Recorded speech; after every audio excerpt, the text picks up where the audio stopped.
You guys should see a red button pop up and boom. But you know this shit's fire.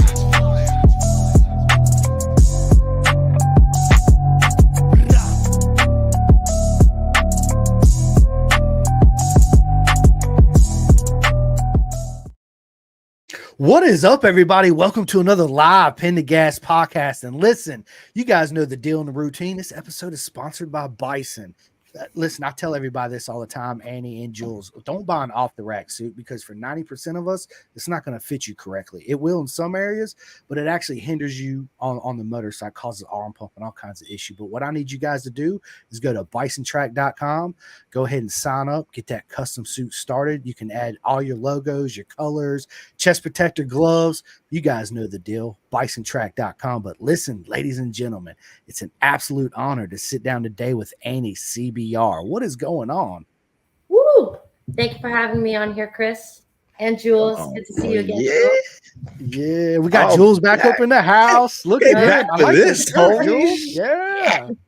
The black version. I mean, it's a special day for me because you're here, Annie. What? It's always a special day when Chris is here, though. Yeah, thank you, Jules. Absolutely. And it's good to have you back for sure. 110%. But yeah, Annie, listen, tell us, how did you get into the two wheels? That is a very interesting thing. I was never really interested in motorcycles as a little kid. I wasn't exposed to it. And then one day I followed my friend home. I was driving a car and he was riding his motorcycle, and he did something with his left foot. And I was like, what did he do there? So when I got home, I figured he would have got home by then. So I gave him a call and I said, hey, what did you do with your left foot on that bike? And he's like, you mean the shifter? And I was like, wait, what? I drive a stick shift car, so I understood the hand shifting part, but I never okay. So anyways,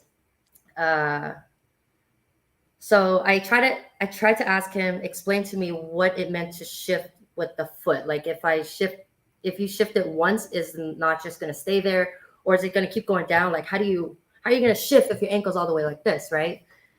And he was like, no, that's a shifter. I'm like, okay, never mind, thank you, bye. Right after that phone call, I went online. I'm like, how to ride a motorcycle, how to get a license, how to get a permit. And it just went from there. 2 weeks later, I took the class with MSF in San Francisco, and then got my permit, and then went to the DMV. Everything just happened so fast. I bought a bike as soon as I got the permit, and I just started going. Then that friend and maybe like 4 other people. I had friends who rode motorcycles, but it just never appealed to me. All I knew about motorcycles prior to the past was pin the gas, right? So yeah, I met a group of friends, and they kind of, just took me around town, friend's house, things, just basic riding. And then I met another group of friends who did some serious riding. And it's funny because I still ride with them till this day. Shout out to Redwood TT, to my precious snowflakes. But yeah, I don't know if I should be going on with this. Yeah, tell your story. Yeah, absolutely. So let me ask you this. What was your first street bike, Annie? It was a Ninja EX500. Nice. Ninja EX500. The carburetor started to fail, so I sold it about 3 months in. And then I was in the market to look for like a CBR 600 because I test rode a friend's CBR 600 while he was in the military. And so his bike was, being passed around. And I rode it and I was like, whoa, this bike is so easy to ride, So I was in the market to look for a CBR 600. I found one. Long story short, I crashed that CBR before I even bought it. And then I fractured my collarbone. So the day after, I was like, I fucking quit motorcycles. I'm done with this shit. I don't want to break any bones. And then come day 2, I'm like, fuck this. I'm going back into this. And then what happened? I couldn't find a CBR 600, so I picked up an R6, a 2004 R6. One biggest thing I could take away from that was I could not learn how to U-turn on that bike for the life of me. So I had that bike for, I want to say, a year and a half. And then the valves needed to be adjusted. And I didn't want to put the time into that bike. So I sold it. And then I finally got hands on a CBR 600. And then from there, CBR 600, I learned so much about riding on it. It's such a capable, user-friendly motorcycle. I do suggest it. It's an easy bike to ride. And then, go through a couple of motors and then crash and then break the hell out of that thing. Then I buy another one, another CBR 600. And then, years fly by and then I just end up going to the track. Well, so taking a step back, my first track day was on October 5th, 2012 with Keegwins at the track, which now is known as Carter's at the track. I remember there was always one instructor. He stuck by my side, and my biggest goal was to drag my knee, just because it was like the trending thought. And I'm like, oh, that's such a cool photo in turn 2 at Thunder Hill, right? And I was like, oh my God, I want to learn how. And he would try and coach me, give me suggestions, things. It never, like, he gave me the best advice ever, but I could never do it myself. So then Thunder Hill West, so up in Willows, there's a track called Thunder Hill, and if you put the two tracks together, it's a 5-mile track. Our home friendly track is the 3-mile section, which is faster speed, longer. And then there's the other side, which is called the west side. It's a 2-mile track with only 10 turns versus east side has 15 turns. And finally, when they opened Thunder Hill West, when they built it and opened it, I was running with my buddy Sam Gless, and we had the best run ever. We rode on the street together, but when we went on the track, it was both our first time at the track, at that new track together. And I remember just blasting through the turns with him. I dragged my knee. And I was like, wait, what? This is so funny how life works when you're trying so hard on one side, but then you go to a whole new track. You just do it like it's a piece of cake, Yeah. But anyways, yeah. Yeah. I think it's natural for everybody that starts riding. I mean, that was my main goal too when I first started. Right, I was like, I gotta drag my knee, and it was the more I tried, the less I did. And then finally I just was like, you know what? I'm not worried about dragging my knee no more. And next thing I know, I'm doing my right knee, my left knee. And eventually I got my elbow down. But unfortunately, when I got my elbow down, my shoulder went with it. My helmet went with it, my back, my hip. And I'm like, hey, there goes my motorcycle. Simcoe was the first motorcycle rider ever to do an ass drag on a track. Straight ass. I did the best Jorge Martin impression you guys ever crack seen. Drag. Facts. Dude, so what was it? What was it about the what was like the main, like, I guess the physical capabilities of the bike between the CBR that you picked up right after the R6? Was the weight distribution sort of different? Was the power delivery a little different? CBR just kind of fit you like a glove. Like CBR power is down here and R6 power is up here. So it felt at that time when I picked up the CBR compared to the R6, I wasn't, I guess, skilled enough to notice a difference in the power into the horsepower delivery, I guess. One thing, so I'm 5'4", and when I sit on an R6, it is difficult, and especially living in San Francisco at the time.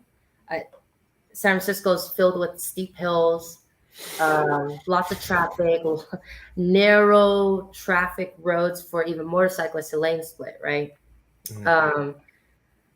My friend Diesel RR taught me how to handle a bike that no matter what height of the bike, you can still make it. You can still basically ride the bike as long as you get the bike going, right? But how to actually stop at a stop sign on a steep hill, or bumper to bumper traffic, and you're in the middle of the steep hill, and you're like, oh shit, I'm just gonna keep rolling back. Like, no, you gotta figure it out. So this, and I talk to a lot of people about this. Getting comfortable with scooting your butt to the left side of the bike, meaning one ass cheek off, using your right foot to cover the rear brake and act as the e-brake in a car, and then let off when you're ready to go. Catch your friction point, get your gas point going. That's one of the biggest key factors in my book. If you know how to do that, you can balance the bike on one foot, kind of lean the bike over so you're kind of tripoding the bike. Once you get comfortable with that, you can pretty much get on any motorcycle, because after that you're rolling and you're upright, you can go. It's just coming to a stop might be a different story. You want to probably find a curb on a super tall dirt bike or something. I have tall dirt bikes, but practice what I preach, right? Yeah, that dirt bikes are not my speed. I am terrified to dirt bike. And these motherfuckers in New York be riding it in the Bronx like it's nothing. The knobby tires, not afraid of low siding at all. Oh yeah. It's crazy to me. I felt the same way. My dad had a 1200 GS Adventure BMW. I'm 5'11", and coming at a stoplight, I gotta ass off the cheek just to touch the ground. It's such a tall bike. I'm like, Dad, but my dad's 6'2", so he's no problem, right? Great bike, a lot of fun to ride, super heavy, top heavy, had a 5-gallon tank, all this snazzy jazz stuff on it. But I remember the first time I rode it, Annie and Jules, I pulled up to the stop sign. I've been riding crotch rockets my whole life, so I just naturally just throw my foot down. I was like, oh shit, I just I'm mentally prepared because I wasn't used to it. So yeah. And we're not short people, Chris. No, we're not short people. Absolutely. Chris is actually tall, like tall in person. I was not expecting that. Jules thought I was a midget. 5'11", right? Yeah, at least like 5'11", 6 feet. Jules is like, Simcoe's like 3.5 feet tall on camera, like you guys. And then when he finally met me, he's like, damn, dude. Yeah, I looked at him. It's actually kind of funny. Yeah, me and Simcoe actually met physically at Coda, just like how we did. Shit. So I walked up to him. He's in the KTM booth, leaning over the table, ass out and shit. And then I walk up to him and I'm like, oh my God, are you Chris, the show Simcoe from Pin the Gas podcast? He was like, damn right. Oh my God. Oh, so you guys started Pin the Gas prior to meeting? Oh, yeah. Wow. Yeah, Jules actually started it with Andy, and then I had met Andy in Florida, and then he invited me on as a guest, and that's when I first met Jules, and I was before we started the pod, absolutely nervous as shit, right? For the first, I don't know, you just have to go back and watch the episodes, and then slowly I start coming into my own, and now it's like, what's up? Let's go. But thank you to Jules and Andy for giving me the opportunity. Nothing but love. Always love. Been absolutely amazing. And awesome. And Annie, we met at Coda. Yeah, we did. What was you doing there?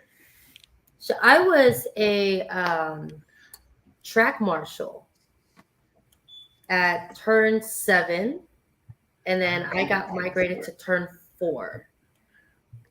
And I got 4 seconds of fame on TV because one of the riders crashed. Shit, it is so scary when a motorcycle is sliding at you at 80 miles per hour. You're like, oh my God, where do I run? Do I just hop over it as it arrives? But luckily, those pea gravel slows it way down. So, what got you into the whole marshalling thing? Who told you about it? Llama actually. Llama introduced. What's up, Llama? Hopefully you're watching. Thank you for introducing the whole marshal Moto America volunteer, I guess you could call it. Right. That gig is really awesome. I highly suggest it to people who've never tried it before. And I believe that actually I might not even blast it, but if you check the website, there might be some dollar amounts involved in there. And I was like, that was the year after I stopped volunteering for CODA, and I'm like, oh, the moment I want to stop volunteering for all these moto events, they start paying out. I'm like, okay, certain tracks. Boo. start what? I know certain tracks for a fact they pay you. Mm-hmm. Oh, okay. I don't know if CODA pay like if Moto America came to CODA, like not when Moto America comes to CODA. I don't know if those marshals get paid. New Jersey definitely pays us, Okay. couple, they paid for a couple of merchandising items because of track marshaling. Yeah. But yeah, no, that and it was great. And did you? I'm just gonna backtrack. Stay with me, Chris.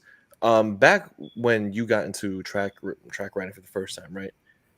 Did you watch like any professional racing and MotoGP at all? I know we probably talked about it a little bit. I will always stick by this. I don't like watching the sport. It's not just motorcycles. Maybe football is probably the only thing I'll want to watch because there's so much action. But everything else, I prefer to be out there doing it if I'm gonna watch it. So like, a lot of my friends are MotoGP fanatics. They'll follow, and I don't know if there's like fantasy MotoGP or something. That there is. So okay. So when they keep name dropping, like, yo, I think this person's gonna get it or that person, I'm just like, oh, going out the window, walk away. What about me? I'm a racer too. You think I can get it? So when it gets closer to home, when your group of friends, maybe one or two or all of them are racing, then it's like, oh, I personally know them, and it'll be cool to watch them race versus, the idols. I just don't want to sit in front of a phone or TV watching. I'd rather be out there doing it. So out there getting busy on the track, you know what I mean? Burning everybody. Yeah. Right, I try. Yeah. Me, I'm the total opposite. I'm a nerd. I watch it all. BSB, World Superbike, Isle of Man TT, Northwest 200, Moto America, I am glued to my phone, glued Canadian to the TV Superbike, Philippine Superbike, Malaysian Superbike, like name it, Chris watches it. So when you meet up a group of friends, are you one of those that spoils the ending for everyone before they even watch it? No, I don't. Okay, good. No. You know what's crazy? Go ahead, Chris. No, go ahead, Jules. No, because to feed into the whole spoiling thing, as much as Chris watches all these races, he watches them late, and then I end up waking up. I'm a early, like I wake up early. I mean, we're both early risers, right? But there's a little bit of leeway at my job for me to watch these races. So I would watch it. I'm like, Chris, did you see Saxon Ring? He's like, no, I didn't yet. I'm at work, and I'm like, damn, I want to spoil it. So yeah. Okay. Awesome. It doesn't affect me, but when I'm at the track and there's some sort of moto event going on, and we're waiting for the track day to end, and then have some dinner, then watch the races all together. Some people are like, "Oh, you better not spoil it," or whatever. So that's all I hear. I don't follow it. So. Yeah. No, I don't. I get as I'm watching the race, people will be like, "Hey, what are you doing?" I'm watching my race. What's up? They're like, "Oh, dude, did you watch the Moto3 race yet?" I'm like, "Yep, I'm watching MotoGP right now." He's like, "Don't spoil it. Don't tell me. I don't want to know nothing about it." And I'm like, "Well, you call me, ask me what I'm doing. I'm watching the race. Like, what are you doing? Why aren't you watching the races?" Yeah. No, I don't. Okay. I try not to. If I'm really excited about it, I'll be like, "Dude, did you guys see Michael Dunlop beat the all-time record?" Baddest man ever at the TT, and they're like, "Dude, why'd you tell us I didn't got a chance to watch it?" And I'm like, "I'm sorry, but he is the absolute man. God damn it, let's go!" They're like, "Shit." So sometimes, Annie, yes, sometimes I do. Okay, and that's okay. It's sometimes like it's such an itch. You gotta tell people. You gotta itch it. Yeah, that's right. If not, it'd drive me crazy. I'd be like a crackhead out there in the corner, like, "Man, I got something to tell. I got something to tell you guys." But for the most part, a lot of, at least the people in our community, in like Pin the Gas and Gasoline Cowboy, shout out Ray Hendy, and like Moto PG, shout out to the Australian boys. Everyone's pretty good at not spoiling it. You know what I'm saying? Like there's like this weird like synchronization time in our heads. Mind you, we're all in all different time zones, but there's like this weird synchronization where we all know when it's okay to talk about it. Really, like it's weird. It's not. What the hell was that? I don't know. That was cool how you did that. Yeah. Wasn't me. I don't know how to do this stuff. Wait, what? Yo, damn it! It I was like, used is to that do birthday heart confetti? emojis, but it I don't know won't what do the else heart you can emojis do. no more. I don't know why it won't do it. It used to Oh, I do it. got Oh, it. you got it done? What the hell? I got it, mother yucker. Man. So that behind you, Annie, besides the Taka helmet, that's the CBR. This is the good old girl. She's she's a beauty. she is the old lady. Oh, Yeah. Do you have a name for her? If I had to name her, it's actually Lila 2.0. And 2.0 being my second chassis CBR 600. Yeah, she's 2007. Oh, I love those years. That's pretty, yeah. This is I hear people are like, oh, that's the ultimate year bike to get because it's. But I think the motor exists into the rest of the years, anyways. But yeah, she's got 40,000 miles.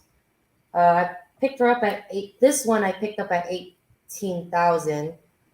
But I don't know how well it was taken care of back then by the previous owner, but she's tired now. She's been through street riding, quite some crashes. No, not quite too many, but she's been through some crashes, a lot of street riding, and then a lot of track days, and then a full season of racing. I think that was 7 race rounds with AFM. Nice. Yeah, she's great for the low end power, and I'm working my ass off through Thunderhill East during a race, and I'll get people in corners sometimes. I have really good, I guess, maintenance throttle through mid corner. I have good corner speed, but when it just comes to the front straight, all these R6s are just blowing me down the front straight, and I was quite sick of that because all my hard work kind of just goes right out the straight, So then, yeah, I have a sponsor, and I'm very thankful for him. He lent me his R6 to race, and it's my 3rd expert season racing on that R6. Oh, so is that what you're currently on right now? Oh yeah.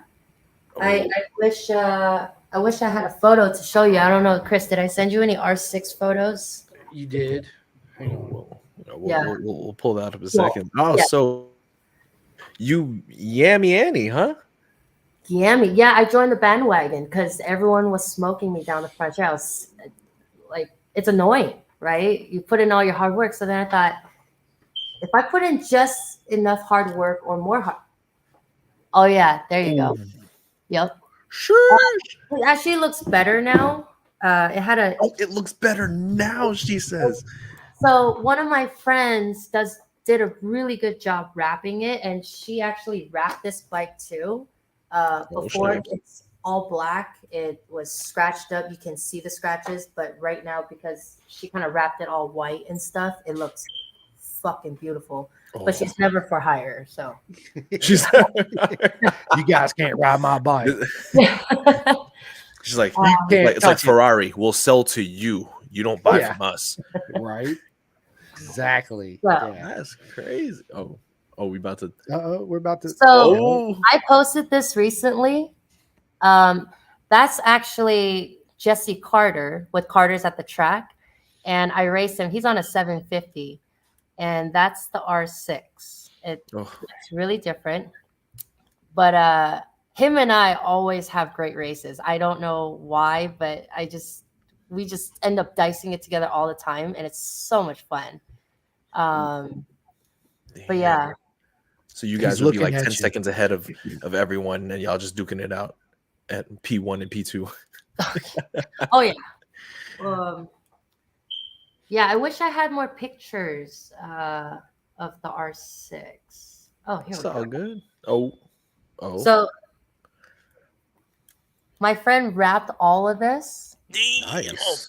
and all those little sponsor stickers at the bottom. I was like, man, she got some skills to print all this stuff out. I know. And Holy she crap. spent a lot of time making that bike look pretty. And then, as you can tell, my suit's a little beat up. That's actually an understatement here. Oh, Oh, you got it with you? We're getting his ass scoop. Oh, yeah. There it is. That easy. Yeah, it is Yeah, beat up. that is. It's been down several times. No. It's been through experience. So like, and also the same friend who wrapped my bike painted my suit. Look at that. Nice. I was gonna say Raptor suit. I don't know why that popped up in my same guy wrapped my bike, wrapped my suit. I don't know why I was thinking about that. That is so sick. So then what's going on with the old girl in the back now? She's just like your track day toy. Not toy, I'm sorry, I'm not like your track day girly. She is my street bike / track bike. But also she's my B bike. So last round with AFM, no, not last round. The round 2 and 3, which was I think 2-3 months ago or something. I burned the clutch on the R6. The clutch is like 12 years old, but I finally burned it, and then this trusty old girl saved my life, and I was able to race the last race of the weekend. And I actually, after 3 years of racing this thing, I made a PB by like 0.4 seconds from that third year, from that 3 years ago. So she's still good. I think she needs some maintenance though. Maybe an oil change or two. You might as well change that racing suit to gold for all the things you'd be winning. Damn. Yes. Expert class with AFM is definitely a challenge. I had my glory days in my novice year in 2021. I didn't get a whole lot of first place, but I podiumed a lot just because there were a lot of really great challengers. But in your novice year, I do highly suggest, if you're a novice, stay in novice as long as you can so you can get those trophies. Because by the time you get to expert, maybe 1 or 2 might trickle in, but it's a tough world out there. Yeah, I bet. Yeah, it's like racing with the big dogs, like within club racing, and they are freaking. I love it. She said, "Racing with the big dogs. Let's go!" Yeah. Oh, I love it. I love it. We actually have some comments coming in. It says, I don't even want to mess up this name. I don't even want to try to say it. Everyone is watching. Oh, how do I get Adobe to AMD? Or? Yeah, you should. It pops up in the bottom right here. Yeah. Oh, you should be okay. able to see it on the bottom of your screen when I pull them Oh, up. sweet. Okay. Yeah. Nice. Cool. My man Tony says Taka helmet. Yeah. Yeah, it's a beautiful helmet. It was my birthday gift from nice. My sponsor. What? That's lit. My sponsor is Maui Racing. He is probably the nicest, most generous and genuine human being I've ever met before. His biggest goal for not just me, it's literally for everyone, is he hopes and would help if you need his help to be successful. He wants you to succeed. And that taught me a lot of compassion around the paddock and, me as a human being. And just everything that he's done for me, I'm super grateful for it. I think that's where a lot of my gratitude comes out, and my compassion for the sport, for the people around us. But yeah, I just wanted to throw it out there. Yeah. Hi, Jeff, if you're watching. Yeah. Moto Neil says, Annie. Oh, what's up, Neil? Oh, snap. We got that's a Yeah. sick shot. Oh, Oh, And then what's Chris so- Daniels. I see. Okay, so people are like commenting. Yeah. Oh, yeah, Yeah. absolutely. Chris Daniels says, "Yo, Annie." Hi, Chris. How's it going? I know if you had that- like another screen open, like on Facebook, you can actually see the list of comments. But that's if like you had like it, or like or like on your phone, yeah, you can see the comments. Yeah. That's how we're seeing it. Oh, okay, I For see. them. Yeah, no, that's lit. Do we see 1000cc in your future? Ooh. Damn, I feel like I talked to you about this before. I'm kind of anti-leader bikes. Don't get me wrong, they are very hard to ride, right? Because reference points changes, your visual on entrance and exits and mid corner speed, it's different. Years ago, when I wasn't so serious about track, I always told my friends but all of them, like whether they rode a 1000 or not, I'm like, they're cheater bikes. They're just cheater bikes, period. But over time, especially in the track scene, I've learned to appreciate how well each 1000 rider rides a 1000, because it takes courage, it takes balls, it takes physical manhandling strength to handle a beast, right?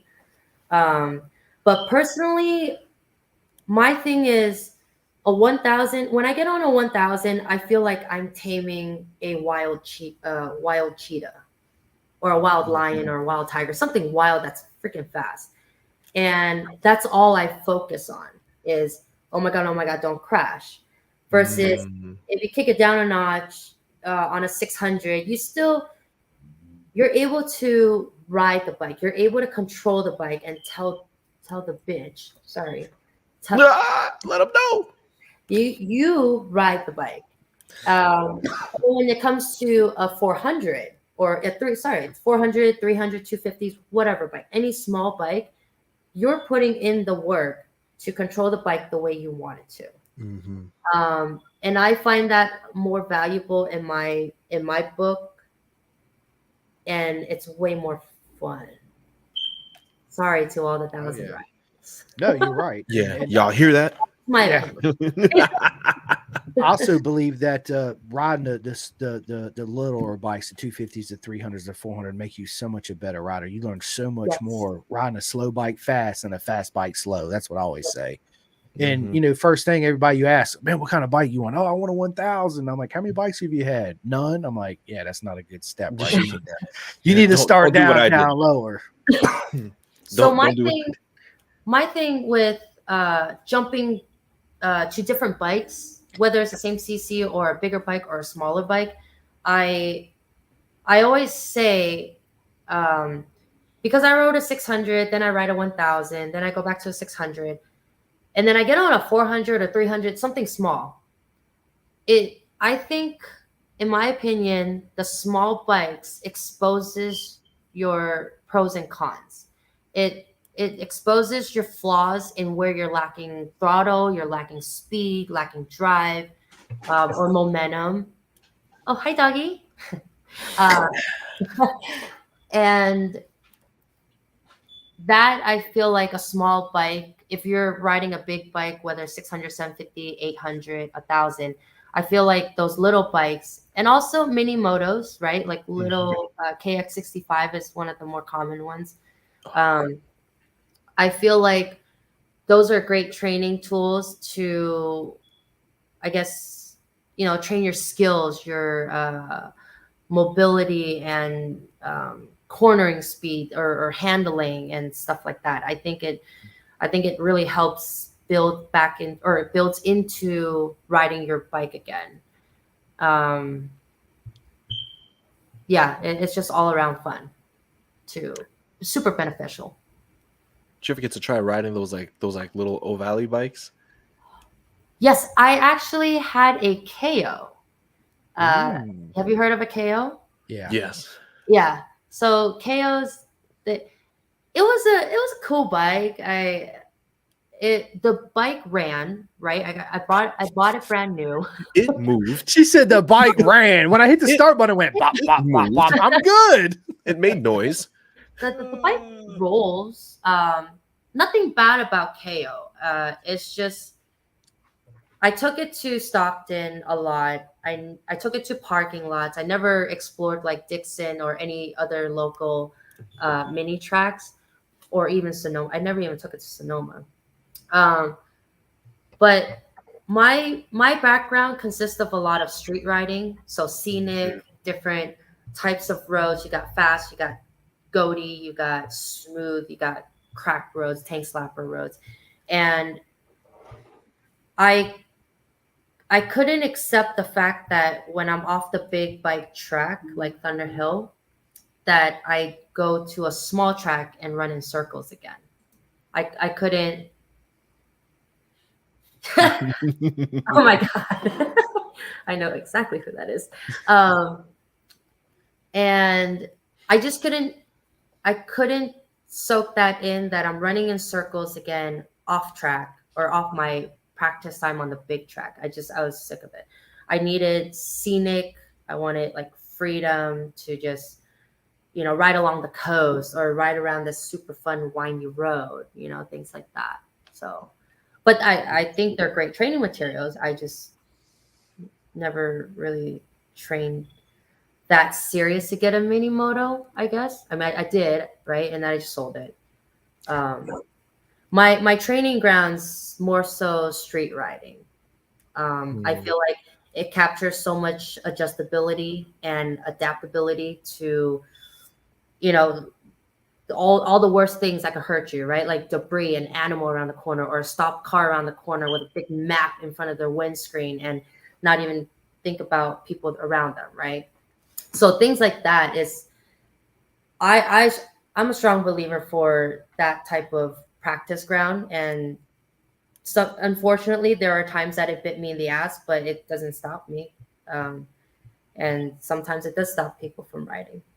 Yeah. So. Mm-hmm. No, That's true. you're right. I've been down the road numerous times on the street, right? It's sometimes it's not my fault. Sometimes it is my fault. Yeah. That's all part of learning and growing, right? It's like Mm-hmm. every time I jump on my motorcycle, I practice on, like, I pick two things that I want to practice on. Okay, today I'm going to work on body position and brakes or whatever it is, right? Yeah. And concentrate on that. I find that I still have a lot of fun riding on the street. But I want to go as fast as I can. I ain't even gonna lie. I'm that quid still to this day. I'm like, ain't nobody around. I'm hitting the mountain, Gun it. Yeah. And Yeah. absolutely a lot of fun. Obviously, it's a lot more fun. I have a lot more fun at the track, because on a track you feel I'm more relaxed, because I know there's no deer, no cars, no potholes, any of that. But it's still a lot of fun to ride on the street. Unfortunately, I don't get to do it as much as I want to. Same. But it's I don't either. Sometimes when I get the chance, every chance I get, you damn right I'm throwing my leg over my girl and taking her out. See, I always call my motorcycles women. Some women racers, they call theirs men, right? Which is cool, right? Yin versus yang. This how I describe it to everybody, Annie, is that every motorcycle is a beautiful woman. They all have their own quirks. They all have their own personality. Seriously, right? So when you ride it, it's like, I've been with this girl for a long time, right? But now I brought a new girl into the garage in the stable, okay? So now when I ride her, I got to know her quirks. I get to learn how she thinks and how she feels and what she likes, what she don't like. It's an absolute relationship is what it is. Oh, yeah. You got to balance them out. Yeah, you got to take her dancing a couple times. Girl, you like the salsa? What kind of dance you like to do? Let's find out. Speaking of balance, it seems like you have your whole track. Very much enjoy like street riding, right? I missed like the third to fifth word. Oh, no, it's all right. So you still seem to play both sides, right? You still enjoy your street riding and you still enjoy, you for sure enjoy your track day riding, right? Oh yeah, There's a absolutely. lot of track day people that are like, it's track or nothing. Now, for the what is it about? And you've mentioned a little bit. Maybe you could go in depth just a tad bit more. What is it that still like says, man, I still want to go street riding? You know, life ain't always about going fast and trying to get the best lap time, but I still want to still enjoy the street because again, a lot of those track day guys are like, it's track or die.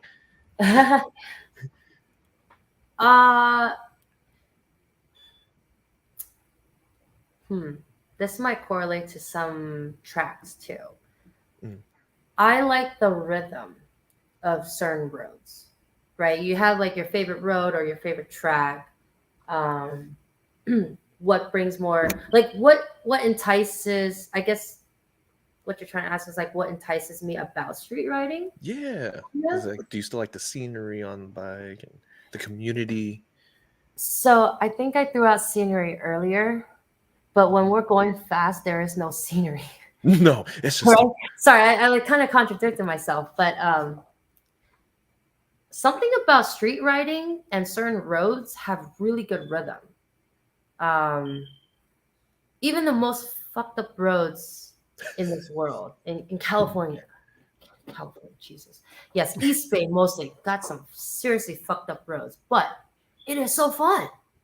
It's challenging, right? If a track was, if a certain road was a little too easy and it was too short or something, and you're like, wait, that's it, you know, that I'm not interested in. But there's certain, I think what I look for is that rhythm to dance with the bike, right? And then you also have to feel it too. You have to be alert. You have to have the energy to ride. And I think it's the freedom and the scenery, the friends, because yes, you know, a lot of my street riding friends, they don't all go to the track. Whether, you know, whatever inconveniences, they won't be able to make it. And you want to be able to share those moments with your friends. And if they can't make it, thanks, Tico. Yeah, Tico makes a good point. It's the company around you. You know, if you look at my street crew, we are literally like, if you looked at us and never and take away the motorcycles, you would have thought these people aren't friends because we just look completely different. Or I call us like a misfit group, but our personalities chime so well because we all share one passion in common, and that's motorcycles. For the love of motorcycles, we love to go that spirited pace or not. Some days we do chill rides. I mean, to a lot of other people, chill ride is still not chill, you know, but to us it's beaming it. Yeah, you know. Pinning the gas. Yeah. Like, guys, we're gonna take it nice and easy. Oh, bullshit. It goes exactly like that. Okay, guys, it's gonna be a slow ride, I swear. And then helmets on, visor down, fuck, we're gone, you know. Yep. See ya. And then you go to the next stop. I thought this was gonna be a slow ride. That was a slow ride. It was slow for me. Yeah. Oh, sorry. Oh no, you're fine. No, because it kept like buffering on my screen. I was like, oh, I lost everyone. You got the Taco Bell internet going on today, Jules? Yeah, I got the Taco Bell internet. Yeah, it's StreamYard's messing with me. I was gonna correlate it because you know, I'm into my little martial arts. So when people go, oh, we're just gonna do light sparring today, like, yeah, we'll just tap each other in the face and then yang yang yang, and I'm like, oh. Wait, are you still boxing? Yes, I am. Sick. Yes, I haven't been on social media long enough to keep watching your videos, but that's pretty cool. Oh, I appreciate that. You still you know, still remember you make those little videos, you know, just a little bit. But yeah, no, that's I agree with you. Like, the scenery, the community, and just feeling the road.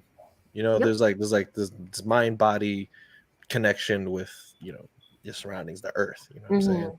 Yeah. And you meet a lot of cool people. Not like you don't meet cool people, like cool new people on the track, but like you meet a lot of cool new people that just got into riding that probably are trying to look to share the same passion that you feel. So Yeah.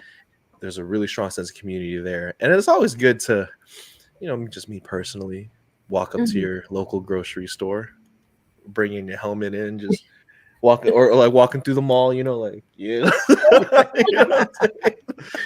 What's up? Especially if you got the jacket on. Like, I'm sweating under here, but it's okay because I look cool. It makes my shoulders look bigger, you know what I'm saying? Oh yeah. Yeah. No, that's great. Can't give up street riding. What is your Chris?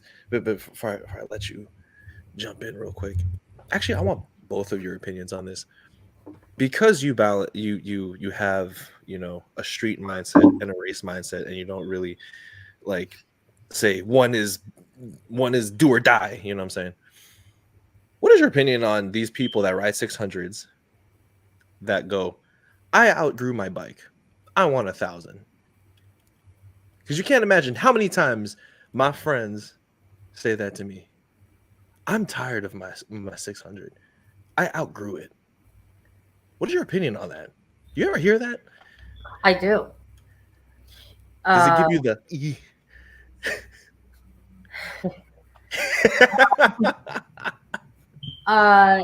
For one, I don't think anyone can outgrow a 600. I used to hear that a lot, and I put a lot of thought into it. Like, is that even possible? Maybe that is possible. I don't know. And then to, you know, be riding a CBR 600, then you got Yamaha R6, then you got the Cowie ZX6, and then you got Suzuki 600. There's so much more to learn on a motorcycle. Like what my opinion, or my first reaction when I hear that, I'm like, what makes you think you outgrew a 600? What makes you think you feel, why? Because you ran out of 6th gear power? You need a 7th gear or something? Sorry. No, It's like, I mean, that's my opinion. I don't know if maybe some people agree or not, or disagree, but hey, if you think you outgrew a 600, more power to you. Good luck with 1,000, but be careful. You know, it's Chris, do you hear that? Do you hear that often? Do people around you say, "Hey, I outgrew my 600"? Yeah, I get asked that question. Not asked it, but I hear it all the time. And this is what I always tell people. I say, first and foremost, you need to put your ego to the side, because you didn't outgrow your 600. If you think you outgrew your 600, let me take you down to VIR and let me get one of my racer buddies out there on the track with you, and we'll see how you outgrew your 600, right? I think that a lot of times when people say that, I think their ego is in the way a lot of the time, if that makes sense. I'm not talking shit. That's not what I'm doing, but I feel like, yes, you can, Annie. Absolutely. Oh, yes. I'll be back.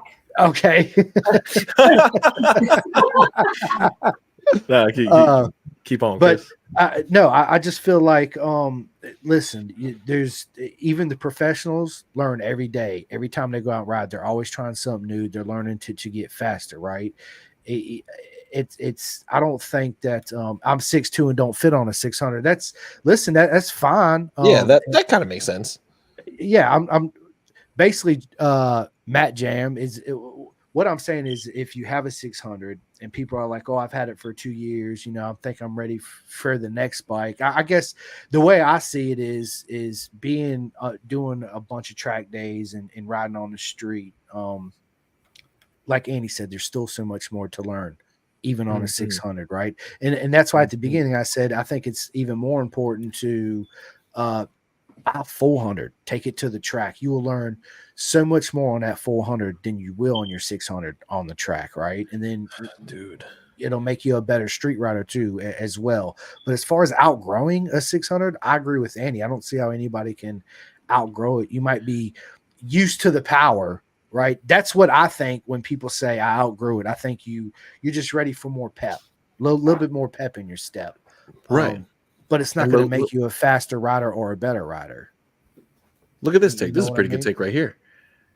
600s can put close lap times to 1000cc. In AFM, a 600 has beaten 1000cc in the past Formula Pacific class.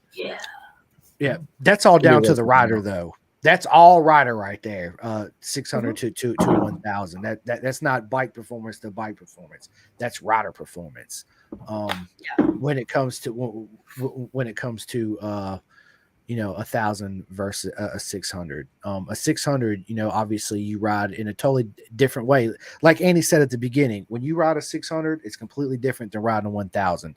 Everything changes. Your brake room, your body position, the way you brake, the way you approach corners, the way you take a corner. I mean, there's so much that goes into it. A 600 is more corner speed. That's all 600 is all about, is corner speed. It don't make enough power to get out its own way if you're gonna versus a 1000. 1000 just makes so much more power and torque. It's just ridiculous. Even me, like I ride you're right, Annie, you're right. I know exactly what you say telepathically. I ride a RC51 on the street. It's 1000 twin. Dude, Annie's 600 would wax it on the street in a straight line. It's an old pig. It's fat. It's heavy, but it's such a beautiful girl. And I'm not talking shit about my baby, right? But eats leader bikes for breakfast. Again, that's because Annie's a legend and she knows how to Freaking ride. legend in the game, bro. I mean, that's really what it comes down to, Annie's, because you know how to ride, and somebody on the 1000. Exactly. It's. I try. When I have conversations with people, I find a lot of people don't even know the correct body position. How to brake, how to turn, how to counter steer. I have not the worst, but I don't have good body position. I've been told I crawl up like a crab. I'm super crossed up coming out of the corner, which maybe one day could bite me in the ass and I'll high side to the moon. But so far, I've been riding for a good 10 years. Haven't high sided yet, but knock on wood, right? Yeah. But I've really tried to fix my body position because I hear it all the time, and to a point where I guess I haven't tried hard enough, I guess. Like all I'm worried about is fixing my reference points, my turn-in markers, mid-corner speed and lines and things that I'm like, I think body position may come with it one day, but it just hasn't clicked to me. But then I see all these other racers and I'm like, it's kind of like looking at Marc Marquez, Valentino Rossi, and they're like, elbow to elbow. And I can't even get this down on the track because I'm always like this or something. And it's something weird. But anyway, sorry, go ahead.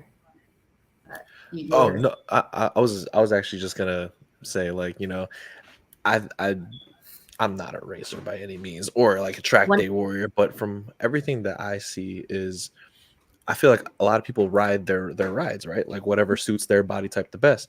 Let me bring up, forget Chris is gonna smile when I say this, but let me bring up Rossi Moore, for example. Rossi Moore, shout out Rossi Moore, Twins Cup Moto America. When he leans, I feel like his elbow goes first and then the rest of his body follows after.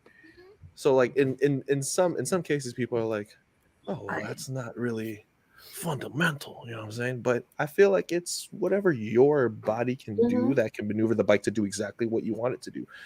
But with that being said, body position is really important. That's just my take. Take it with a grain of salt. Again, I'm not a racer, so I don't freaking know. But that's what I see. Also, with the whole outgrowing the 600cc bikes, at least for the street, my counter argument would be 1000cc bikes are just sexy looking. You know what I'm saying? So when people say like I outgrew my bike, I outgrew this, and I got used to the speed of that, I think it's more of I outgrew what the bike looks like, and I want a bike with massive freaking wings, all the electronics that I can go up to a target and walk up to the single mom and be like, "Hey, ask my BMW S1000 double R." All right. They are very beautiful. I want to say they look more proportionate, I guess. But then, I don't know, 600s, I don't know. But the 400s, they look very proportionate for whatever reason. I have a K9 for 400s, and they're super fun to ride. But I get what you're saying, Jules. They are really pretty bikes. Good eye candy. They are. They're all beautiful in their own way, right? 600s, Yes. 400s, 250s, 300s. They're all beautiful women. And again, I guess when they say, "Oh, I outgrew my bike," maybe they're just tired of the relationship they're in with their bike. Maybe they just want to break up and take some time, right? Look, baby, it's not you, it's me. It's not you, baby. I promise. It's all me right here. I'm sorry. I will call you. I will. For sale sign. You didn't hear that. I will call you. No worries. I got you, right? Yeah. So. Oh yeah, Hilarious. I mean, but yeah, I mean, that's what I would think of it for someone who rides the street, is because the 1000cc just arguably looks better. I mean, I have yet to find a middleweight sport bike that looks better than 1000. Like it's aesthetically just looks better. So I can see that appeal on it. But then if you're looking at like someone like me who rides a Gixxer 750, and you're like, you know what, I want a GSXR 1000 because it looks better. It looks the exact same. Like, you gotta love those Gixxer, bright man. teal Gixxer 750, right? Yeah. Oh, what happened to it? She's in pieces. She's not in pieces, but like she's stripped to the bare bones right now. I've been having electrical issues. The fairings got all cracked, and they were pretty. They look pretty, but they were cheap. So like a couple of the bolts rotted through, and then my fairing fell off the bridge. And my God. Yeah. I was being a dummy. I was going about like a cool 115 miles on the bridge next to me. Anyway, the bolts were rusted and came off, and then my whole fairing just ripped and flew. And I was like, okay. Oh shit. Sorry, hopefully it didn't hit you in the windshield. No, it flew through with the water. Up with you, Jules. Oh, yeah, it was like that. So what's funny is I put my bike for sale yesterday or 2 days ago, and I was like, "Yo, it's the chassis is great, the engine, the tires are still in really good condition. Buy it off of me." Blah blah blah. Wait, in pieces? No. My bike is not in pieces. Like. It just has no fairings, and a couple of the electrical wires don't work, and like I had to replace a couple things, and I had to buy like a new tachometer. But I put it on sale, and then I was getting a lot of offers already. It's a 2007 750, right? And then my friend hits me up and was like, on Marketplace. He hits me up on Marketplace, and I'm like, oh, someone wants to buy my bike, and he's like, take that shit off Marketplace right now. And I'm like, okay. Yeah. He tells me to take it off Marketplace because he's like, you have no idea what kind of bike you have. You don't know how sweet the 2007 GSXR 750 is. So take that bike off the Marketplace. I'll help you fix it. Shout out to Michael Spafford. And like, I've never been so threatened to take something off my Marketplace so fast. Okay. But yo, like 30 people hit me up. Was like, yo, I'll pick it up today. I'll buy it right now. Then you know it's a really hot item. Can't let it go. Yeah. Good. Well, good thing you won't. So Max Chin says, on a serious note, though, how do you work on your vision? Like clear ice. And then I use refresh for contact. Oh, you gotta That's how I clear mine. Yeah. So okay, on a serious note, sorry, that was so I know Max isn't on here talking. I can kind of explain to you guys. You know, the freeway, straight freeway, you're like, I'm gonna pin this because I can see the road, so I'm comfortable opening throttle, full throttle, if maybe, right? There's a story behind that too. Now, when it comes to a slight bend on the freeway, you kind of slow down, right? Because you're like, oh no, that straightaway is ending. And then what do you do after you slow down? Then you got to bring your eyes up. And then you're like, oh, it bends a little bit. Let me pin it because I can see through that bend just that little bit, right? The same concept on that. there a vacuum going on? No. Nope, that was someone's R6 passing by. Okay. Just go out the window. We're talking about you. Yeah. My mic is very sensitive. My fault. It's all good. But working on your vision, as I think we're talking about motorcycles, you want to bring your eyes up. So especially in street riding, we want to look up, we want to look ahead. Just in case a deer comes out of the road, we want to be ready for that. Or if we see a patch of gravel or a pile of debris and you're like, oh, I'm coming up on it. What is that thing? Oh, okay, let me weave around it and, safely continue on with your riding. But how to work on it, it's seat time and it's a lot of practice it's just constant repetitive work that you have to put in. And it comes with time, maybe a month from now, if you've been riding for let's say 10 days straight, then the 11th day, you're going to look back on day 1 and you're like, whoa, I was riding like that, versus day 11, you're looking up ahead. I think that's the ultimate key to getting faster. It's being able to see the road ahead of you and being able to, I guess, analyze your next move, right? You have to plan ahead. But yeah, hopefully that gives Max some intel on. Yeah, for sure. Let me hit on Max's question real quick. What I do personally is you don't target fixate. Do not target fixate, because whatever you target fixate, guess what? You're going to hit that pothole. You're going to hit whatever it is you're looking at. Me, the way I personally do it is peripheral vision. So I could be playing PlayStation. I could be at work, whatever it is. During this podcast right now, I see the light right here. I see the stuff I have on my dresser. The more you're aware of your surroundings by doing that, the more you're going to automatically be looking up anyway because of that. So that's what I do as far as training my better vision and using the peripheral vision. It's very important in life. Even when you're walking down the street, I find too many people are doing this all the time. Oh yeah, all the time. Whether they're driving a car, right? You're not seeing that's target fixation. Exactly what that is. So put the phone down, work on your peripheral, and you can work on it wherever you're at. Through the turn, look through the corner. Yeah, look through the corner. It's been ingrained in my head since my MSF course to look through the corner, that when I walk home from work and I have to make a left turn, I'm like looking like a robot. They'd be like, look at this crackhead. Body what's he on? It's like, why is he turning like that? It's like, you just gotta look through the corner. I mean, you never know, someone could come out with a cane and try to beat me, so I'm like, all right. It's safe here. Brian Green says, who's been your favorite student? Oh, wow. Brian, you've been one of my favorites. Do they ask these questions, or do they pop up as they type it? Mm-hmm. No.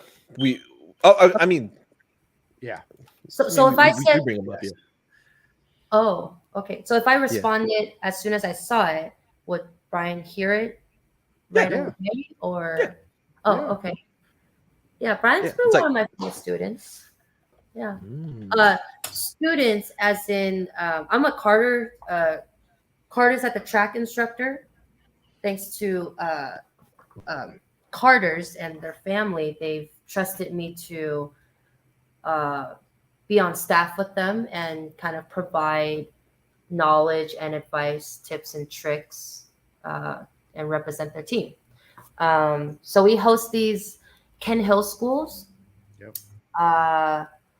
And all the instructors are listed on a chart, and it's like 45 minutes on class and 45 minutes on track with an instructor. And in the morning, you get to pick out who you want to go play with, learn from, work with.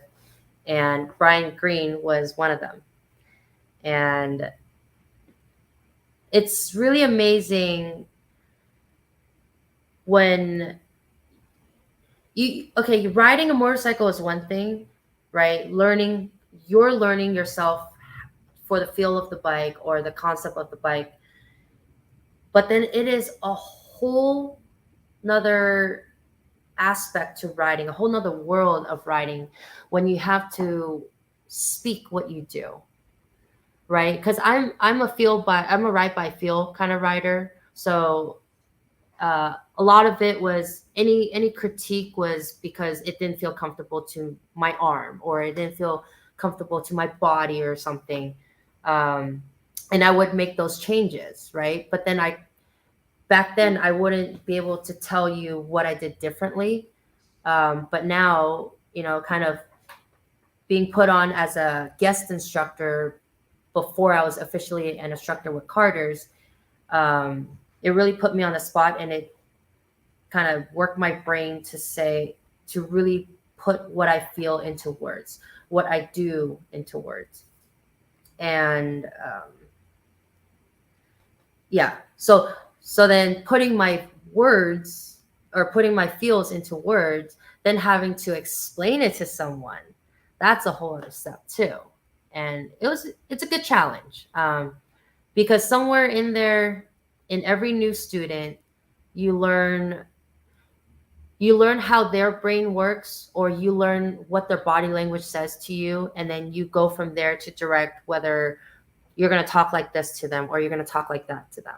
So you kind of have to be super adaptable and read people's body language and read how they talk to you and what level of skill they're at, and then go watch them ride and things like that. So that's also a learning curve too, in the whole being an instructor with Carter's. Yeah. And it's also like you learn. Oh, my bad, Chris. Go ahead. No, I was just gonna ask, what going from street squid like we all are, right, to track day to racing and then into coaching. What has that been a progressive transition? It truly has. Anytime I get on the bike, not just anytime I get on the bike, but every day, we all try and learn something new. And every track weekend, I try and take something away from it. Whether it's to learn something you've learned before, kind of refresh your basics, or you learn like a new trick going through turn 9 or something, or turn 10 or turn 11, or then you kind of learn to be a better rider. So everyone's different. We all have different things we got to work on. No one's perfect. And it's always been a growing process. And looking back at my journey, everything's good about it. Right. You can't really go wrong with riding. I feel like, because it always brings the best out of people, especially in the paddock. We always see everyone's happy faces. We're always in a good mood. We don't really get too personal with, certain people. I get like, you don't just open up your personal life to somebody, right? Like, we all have baggage at home. We have troubles at home or whatever. But the moment that we enter that gate through the paddock, everyone's happy. And that's, yeah. Anyways. You're right. No, you're right. It's that's the most time for me, riding, whether it's on a street, I hop on a little Honda Grom, whatever it is, anything 2 wheels. It's like whatever pressures I'm dealing with in life, whatever I'm going through in life, whether it's work related, home related, whatever it is. As soon as I put my helmet on and throw my leg over that bike, guess what? All that shit goes out the window. I don't think about nada, but my riding. It's like probably the best zen that I've ever been in. No matter what time or day, right? It's I'm always down to pin the gas, as you said. Yeah, for sure. Oh, sorry, dude. You put up a question. I just pulled up one. Sorry. No, that's not a question, but Andrew, what is up? Babysitters, in my opinion. Where was Tico's joint? Andrew's a really good buddy of mine. He's absolutely amazing track day guy, making it. He's racing too. He races a ZX9R 90. Andrew, don't kill me, but I think 98, 99, or 98, 99 ZX9, which you don't see those very much anymore at all. And he absolutely murders it out there.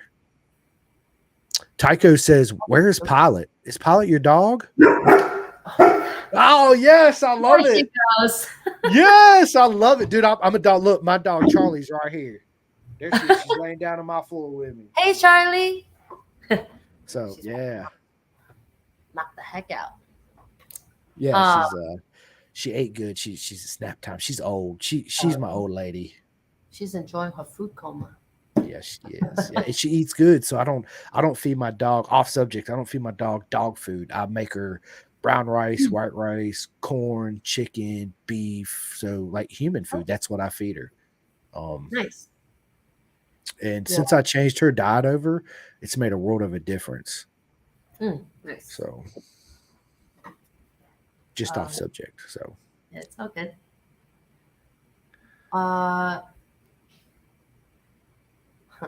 She's coming back. Pilot's coming back. What kind of dog is it? German Shepherd. Pilot, come here. Nice. Okay, come here. Come here. Hi, baby. Can you look over there? Look. What's that? What's up, Pilot? Look.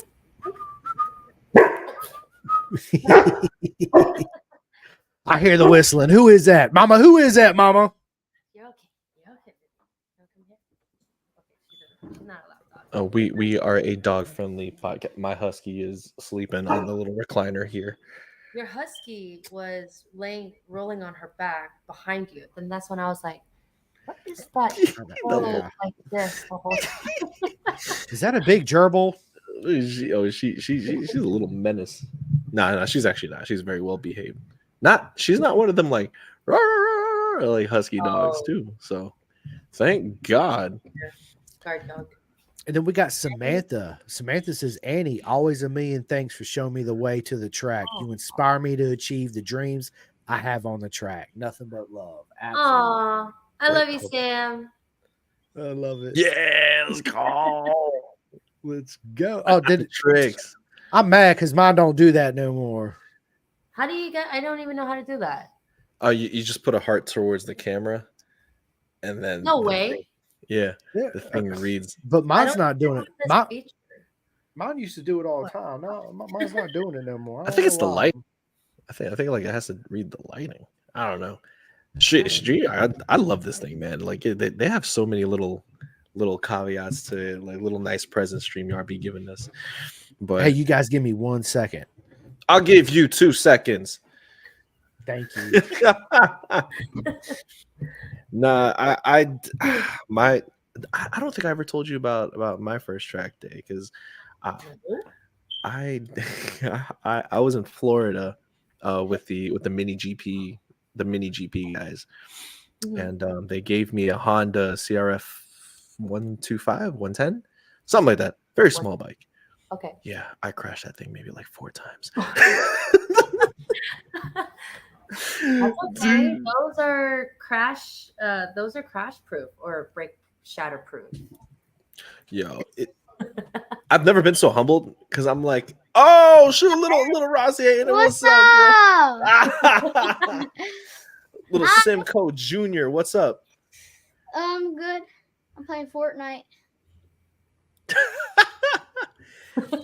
Want to say hi to our guest Annie real quick? Yeah, the hi, Sniper Annie. CBR. Hi, what's your name? Rossi. Ross. Oh wow, you guys were kidding. It's legit his name. Yeah. Hi Ross, it's nice to meet you. Hi. I'll be right back. I need to use the bathroom. Everybody needs to be right. Fortnite game. I'll be right back. Hey, shut my door, Bubba. I was just telling her about how I crashed. I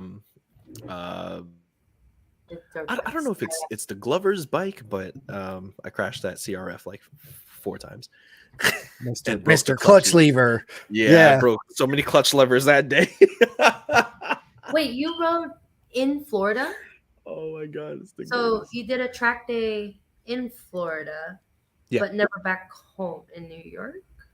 Nah, I've never been to the New York safety track. I know like again, shout out to Michael's, begging me to go up there, which is why he told me not to sell my wow, I was about to say CBR.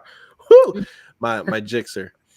He's like, you gotta bring that thing to New York Safety Track. Don't sell it. I swear to God. I'm like, all right, fine. But, Okay. What's up, Forrest? Look, my buddy Forrest is talking. He says, "Can we bring Rossi back?" My son.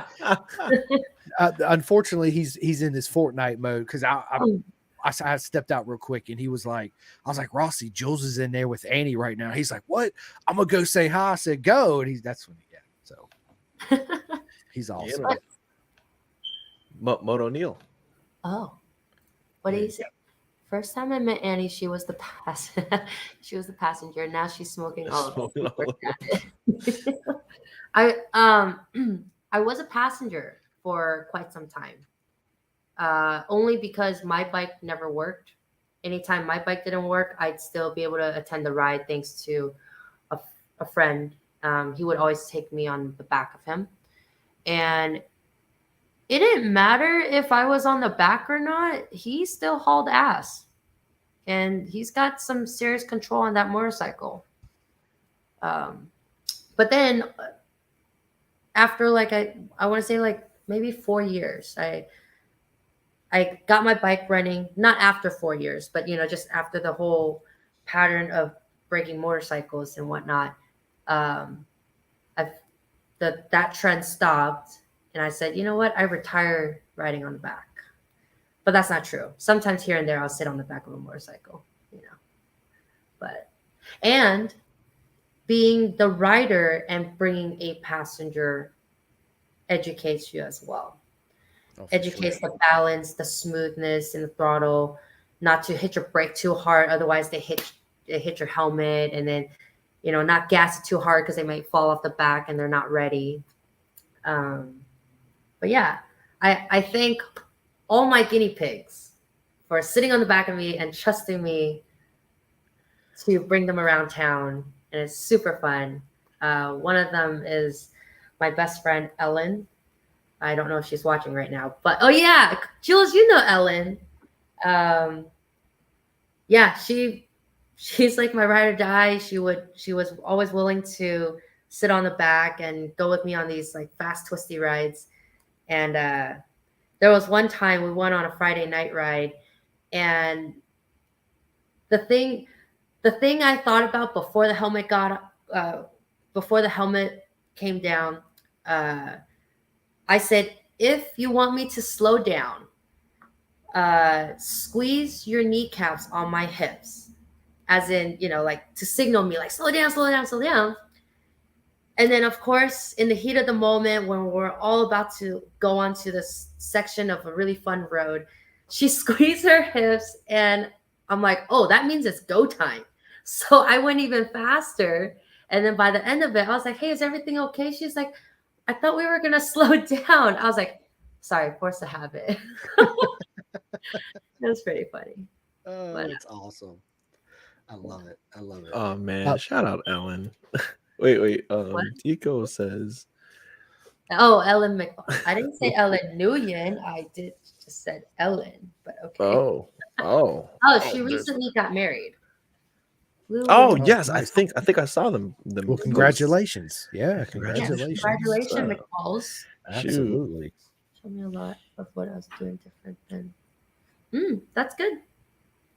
Yeah, Blue is a really good instructor, really good human being, and he does really great tulip rides. There's quite a few people on the Carter staff that give really educational and super fun tulip rides. And that's the thing. In the beginning, part of my track journey, in the beginning it was, you just lollygag. I was a seasoned rider. I only did maybe 5 track days a year, just whichever day could fit in my schedule. And every time I went to Keegwin's, I would always look for Eli. I'm like, Eli, give me a tulip ride. And gladly give me a tulip ride. Cool. Okay, that was so much fun. And then eventually, I think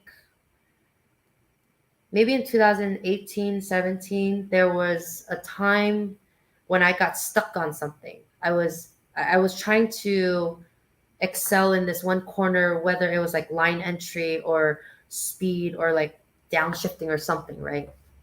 I went back to Eli and I was like, hey, can I sit on the back of you so you can demonstrate to me this specific corner? And he was able to, he did it, and I understood it, I got through it. And that's why I think tulip rides are essential to riding as well. Because then it can kind of open up your world to what more you can do to the bike, you know? Yeah.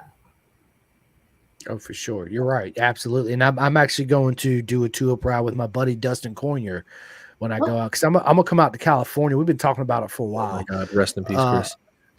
I'm gonna go out there with track day. So big shout out to my man Dustin. And he's like, dude, I'm gonna give you tulip ride. I was like, let's fucking go, bro. Like, I'm in it. Like, yeah, let's do it. I can't wait. It's gonna be a good time. Real quick, my man Forrest Alonso, I love you too, bro. Look, he put, I love you, Simcoe. I love you too. Aw, so much love. Yes, absolutely. That's exactly what this community is. So much love. Yeah. I love it. Really Love is. it all. A It's two up, man. amazing. It's amazing. The community is pretty small compared to the population, but the love for it is so huge. It's It amazing. is. Absolutely it is. It's there's nothing like it. I tell everybody it's a beautiful circus we're in. And yes, there's clowns in every circus, right? Come on, let's just keep it real. But it's there's nothing like the camaraderie when it comes to two wheels, whether you're racing, doing track days, or even riding on the street. It's yeah, ain't nothing like it in the world. So actually, dude, listen, I talked to Dustin Coyner today. He's on his way to Laguna. Oh, he's at Laguna Seca right now. So is our friend Brendan Kelston, which is going to absolutely murder it this weekend. Oh, Yeah, I'm excited for that one. Me too. Brendan's absolutely a legend. And I always go go ahead, Annie. No, go ahead, Annie. Last race weekend, like every race weekend, I see Brendan out there, and I'm like, man, this kid is so full of talent. I don't understand why he's not picked up yet by a big team. I was getting ready to say that, Annie. You took the words right out of my mouth. That's what I was gonna say. No bullshit. Yeah, he would do so well, and it's just, anyways, that's a rabbit hole conversation. But to whoever's listening, I and amongst so many other riders and people, he deserves a ride. Like, 100%. get picked up by an official team. Yeah, there's also a lot that goes along with that, because most teams you got to pay for. It's all buy rides. A lot of people don't know that, but yeah, a lot of the people pay for their rides. It's not, and a lot of it's not cheap. I mean, it's so. But you know what, Brent? He's always had the talent. I've been watching him for a couple years, and he's absolutely stupid fast. And I've been saying that for a long time. Why hadn't Brendan got a ride? Like, I don't see why somebody don't pick him up. It's yeah, but he'll be there. He will get there. I have no doubt. 100%. I have no doubt. I'll be cheering you on, Brendan. Absolutely. Well, actually, I got his T-shirt right here. I wore it on the podcast. Oh yeah, right there. Oh, you really? Yep, there it is. Yeah. Is that the green joint? Yeah. Oh, speak of the devil. No, there aren't. That's true too, Dustin. Absolutely. D-Rocket. That's true. You're right. It's all a money pit, honestly. It is. As Scotty Kilmer would say, endless money pits. I love it. And then we got my friend Elizabeth Walker. What is up? She says, I love the way What you up? guys and gals talk about your colleagues and mentors in this show. Yeah, absolutely. Oh my God. Absolutely. Elizabeth, I was actually a guest on her podcast not too long ago, and she did the whole the video, the intro that I sent you, Jules. Yeah, I She's the one that did that to me. She did that whole like dope like monologue at the beginning. I Oh, tried man, to it's put it up, freaking awesome. but my computer's like not finding it, so I gotta put it at a different What file. did you do? What thing did you do? So Thing. I got a thing. Elizabeth Uh-huh. Walker, she's here in Virginia where I am, and she had reached out to me, and she does podcasts too as well. And she invited me on as a guest, and I went on there for about 50 minutes, I think. And then she said it'll be out in a week or two or whatever. But anyway, she sent me this intro that she did for the podcast we did together. She absolutely murdered it. I mean, it's absolutely amazing. And I was trying to get Jules, so I immediately hit Jules up. I was like, Yeah, I bro, know. I'm like, you got to put that up on StreamYard so I can play Right. that. I tried. I got to make a separate file for it because I have so many videos that like I edit for other people, and like it gets lost in the file. So like I gotta make a separate folder for that. All right. We'll get Too it many on projects. here. And then Dustin said gave John his weekend hangover t-shirt 5 minutes ago. That's proper mega, bro. Absolutely. Love it. I need one of them I do shirts. too. Yeah. What weekend hangover? The weekend hangover joints, yo. Nice. I got 2 weekend hangover shirts. He said I God got dang 2. it. Brian Green said I Yo, got 2 of them, Dustin, man. What- double XL, send me bro. one, Send that man. over. What the Brian, hell? send me one. What Look, is this weekend hangover thing? Shirt? So What is it? Where? my buddy Dustin Cornier has a podcast called The Weekend Hangover and talking Oh. motorbikes, and Oh. he made some Weekend Hangover t-shirts, and he's in Laguna, so he's giving some away to people. So I see. Okay. I didn't know he had a podcast. yeah, he does. Yeah. Yep. Okay. the track days joint, Yep. talking motorbikes, and weekend hangover. Which weekend hangover was just recent, right? Yeah, he just did Yeah. one the other day, which is awesome. He had Bobby Fong on there. Oh, dude, Bobby, Yep. coming for you, Bobby. We had Oh my God, I have your number. that's hilarious. Joel says I'm gonna stalk him and call him. Yeah, I'm a hit on a really cool guy. Like, Yeah, Bobby's cool awesome. guy. He's super chill. I remember Yeah, interacting with him. Just there, I appreciate those racers who, or just people in general who are super fast. They've been in the professional racing team, and yet they can be so humble, and they're just a normal person. They talk to you, you know. They're Mhm. not full of themselves. So. Yeah. That's Yeah. the He's cool. ego. He don't have a big ego, and that's what I love. You know, there are clowns in our industry that have these huge egos, and when you finally get to meet them in real life, it's like the energy they put off is just, it's not a good energy. Mhm. Mm.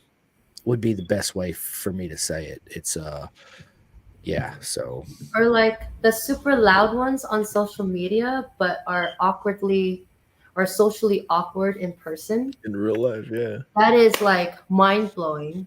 yeah. because Like it's yeah. Keyboard have, warriors. like, a persona. Yeah. Keyboard warriors, exactly it. But I mean, for the most part, they've all have been pretty chill for the most part. Yeah. Like I remember when I tried to call a racer, and I'm telling Chris, I'm like, oh, I'm nervous, like, and then Chris is like, man, what's the worst he can say? They say is no. So Yeah. I call him, and they're like, hey, what's up? Like, yeah, I remember you. Of course I remember you. And I'm like, like, it just because 90% of them they're mad chill. Yeah, Oh, yeah. they are. They're super cool. Yeah, and that's just it. You know, you just got to ask and just be yourself. That to me, that's what I find works best for me. Just be yourself and just ask. It's anything in life. You can take that for anything in life. Just ask the question. That's all you got to do. Worst they It's can either say yes no. or no, right? I know. Just like when I got Annie on and I put out and Jules hit me, he's like, "What? Wait, what?" I've been trying to get her on for years. It's like a surprise visit from Jules. I had no idea he was coming on. Yeah, you also had no idea I'm the guy who made it. Yeah. I totally forgot about that. Yeah, because I think when I brought it up to you a couple of years back, it was because it was like our first.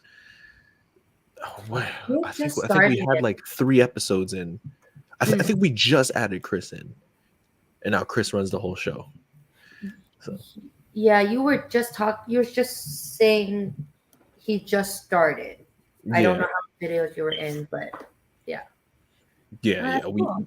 it was in the early iterations, and like, you know, still to this day, the main thing was like, let's give people a voice. Like, you know, all the big racers get their interviews, they get their podcasts, they get everything. I mean, it still would be nice to have a couple of you guys on, but like, you know, for the most part, this is what we do. Is like, we like to promote the sport from different angles, right? So, you know, hearing about you and everything you did, and then just having, you know, our casual conversation with you, I was like, yo, come through, like Yeah. tell the story. Yeah, I appreciate it. I appreciate what you guys are doing, and it really does make, I guess, you know, amateur club racers, or not even racers. It could make I could suggest you a few people who don't even race and are great people and talented, and you know, it's just making the community a better place, feeling heard, feeling special. Um, and I think you guys are on a great track, you know. Oh yeah, I would definitely be down to it. It's I like with me and Jules too, is I like to get everybody involved in the sport. Exactly what you just said. It don't matter if you're not a professional racer, even if you just do track days. Annie, give me the names. I'll gladly get him and her on. Absolutely. You know, I'll give you a good story. yeah, that's fine. Just text them to me. I will message you my number, and then it'll be easier for us to communicate. But anyway, it's not only the racers in the track day, men and women. It's the guys that change the tires, the corner marshal workers, the team managers, the mechanics, the data engineers. Everybody has a story to tell, and without any one of them, guess what? We're not racing, right? So it's very important, and that's something I feel that's missing in this industry, especially motorcycle podcasts. Everybody goes after the racer, right? Well, what about the mechanic or the dad that's forking out all this money to make his son or daughter realize their dreams, right? They're just as important as anybody else. So that's yeah, I love sitting down and like I told you, Annie, hearing everybody's story. Everybody's got a story to tell, right? That plays a beautiful part in our circus, and it's very important to get everybody's story out there, and like you said, it makes them feel special and loved, because you guys are special and loved for sure, 100%. It makes people feel recognized, right? Oh, that's cool. I don't know why mine's not doing it now. I'm mad. I think Jules took all the hearts away from you. Jules, come on, man.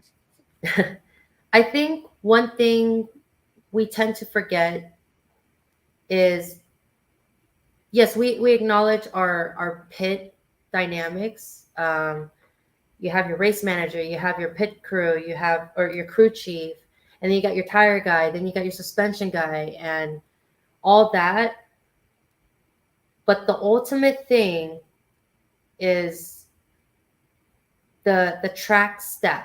I don't know if every track works that way, but at Thunder Hill, we make sure to wave to our corner workers and our grid. I guess the race director, Barb, the timing team, and all of them, and the corner workers. We do a full. I do, and I think a lot of people do. After the checkered lap race, once we're done, we wave to them. You know, we acknowledge, like, thank you for your help, because there are weekends in the year that it gets super scalding hot, right? And we're racing in like 110-degree weather, and they're standing out there. Like, yeah, granted, they have a little canopy, a little shade, and they get water and stuff in a bathroom, but they're stuck there. And I think AFM does a good job acknowledging them.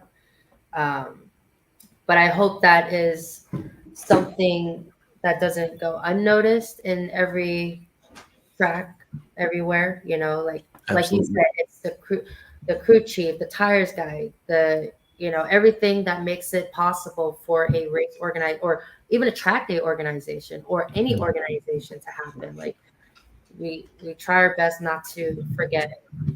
who is the ultimate root to the whole event.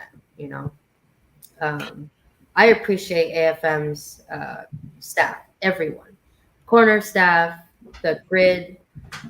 There's there's a lot of names, and then there's also behind the scenes with one of our special. She is a very special lady, Allie Klein. I cannot imagine how much she goes through dealing with registration and then licensing, and she handles so much just for one person. And granted, sometimes she'll have a couple of people help her, but I can't imagine what her brain's going through on a Thursday evening, Friday evening, right before race weekend. And yeah, you gotta appreciate that and acknowledge them. Yeah, Yeah, for sure. and- And then the Right. photographer. Oh Yeah, my god. photographers, yeah. Word. They- I've had several of them on too, with Yeah. me and Jules. Yeah, And Cancer, freaking homeboy from across the pond. Mike Duran, my buddy Mike Mike. Duran. Yeah, Yeah. it's Great fan. Again. We need you. they Oh shit. Okay.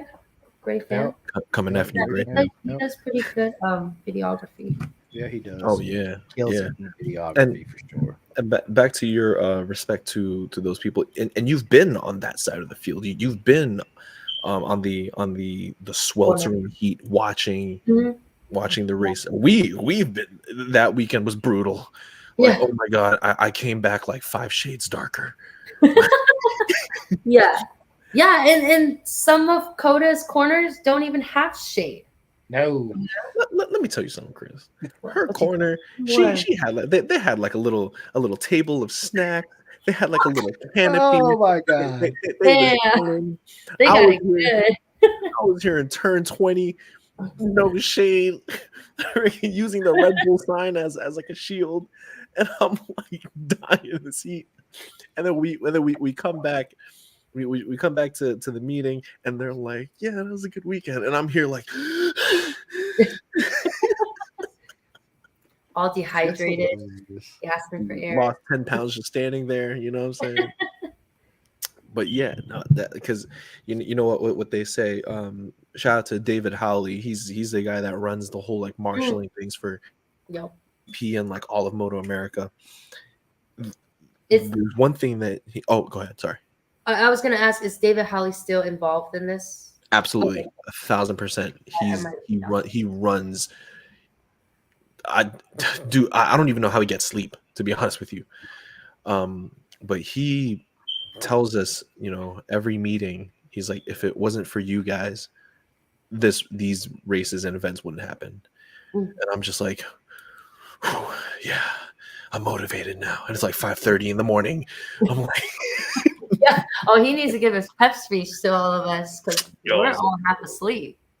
yeah, oh yeah. So he's got to get you amped up. But Mhm. yeah, it's all a loving community of a lot of people that work together. Yeah, we have a few bad apples, but at the end of the day, it's like we all share, a love in all this, and that's what Pin the Gas wants to put out there to people, or even people who's never even touched a motorcycle, to understand that this community is all about the love of the love of two wheels and love for each other and all the positivity that emits from this. So it's working.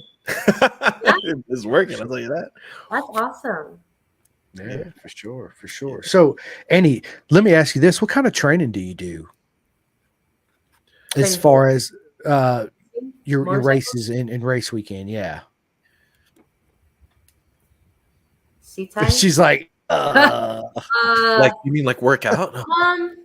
like I guess conditioning. yes.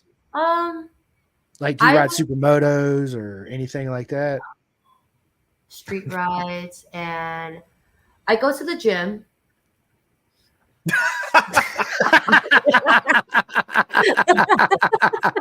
Oh, I love it, dude. Have you Thank seen her? Look, have you seen her guns? Ah, Is this one? No, that one. Matt Jam, you're Oh, fucking awesome. Yeah. Oh, Dude, it's there- not small. Yeah, they used to be bigger. Oh snap! Oh. Used to be bigger, but Ooh. anyways, yeah. I love HIT classes. Yeah, we're not gonna go down the hole. But yeah, I do HIIT classes, and they work on your stamina very well. It can kick your ass. So my bench marker was always, my first HIIT class ever, or not ever, but when it first started, my first HIIT class, I lasted 30 minutes out of 60 minutes, and I just quit. I walked out the door, and I'm like, I can't do this. So then the next weekend, I went again, and I survived 45 minutes, and I quit. I walked out. I couldn't do it anymore. And then eventually, I just keep doing it and doing it. It built that stamina and endurance for, in racing. I feel like it's racing. 6 laps for me is tough. It's by lap 3 or 4, I am crying for that checkered flag, and I'm just dead tired.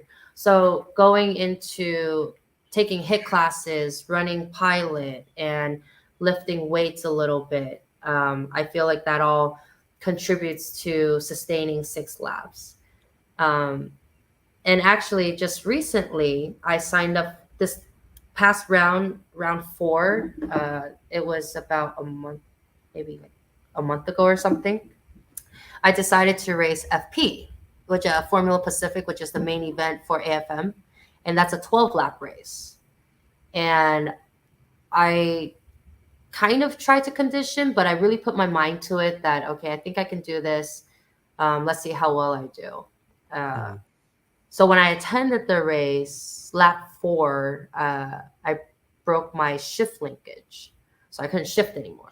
I was stuck in, I think, 5th gear around turn 9, turn 10 into turn 11. And I tried to salvage it as much as possible. Like try and shift with my, pull the notch with my hand, push it down, kick it down, anything. And it just, I gave up. So I just got off the track.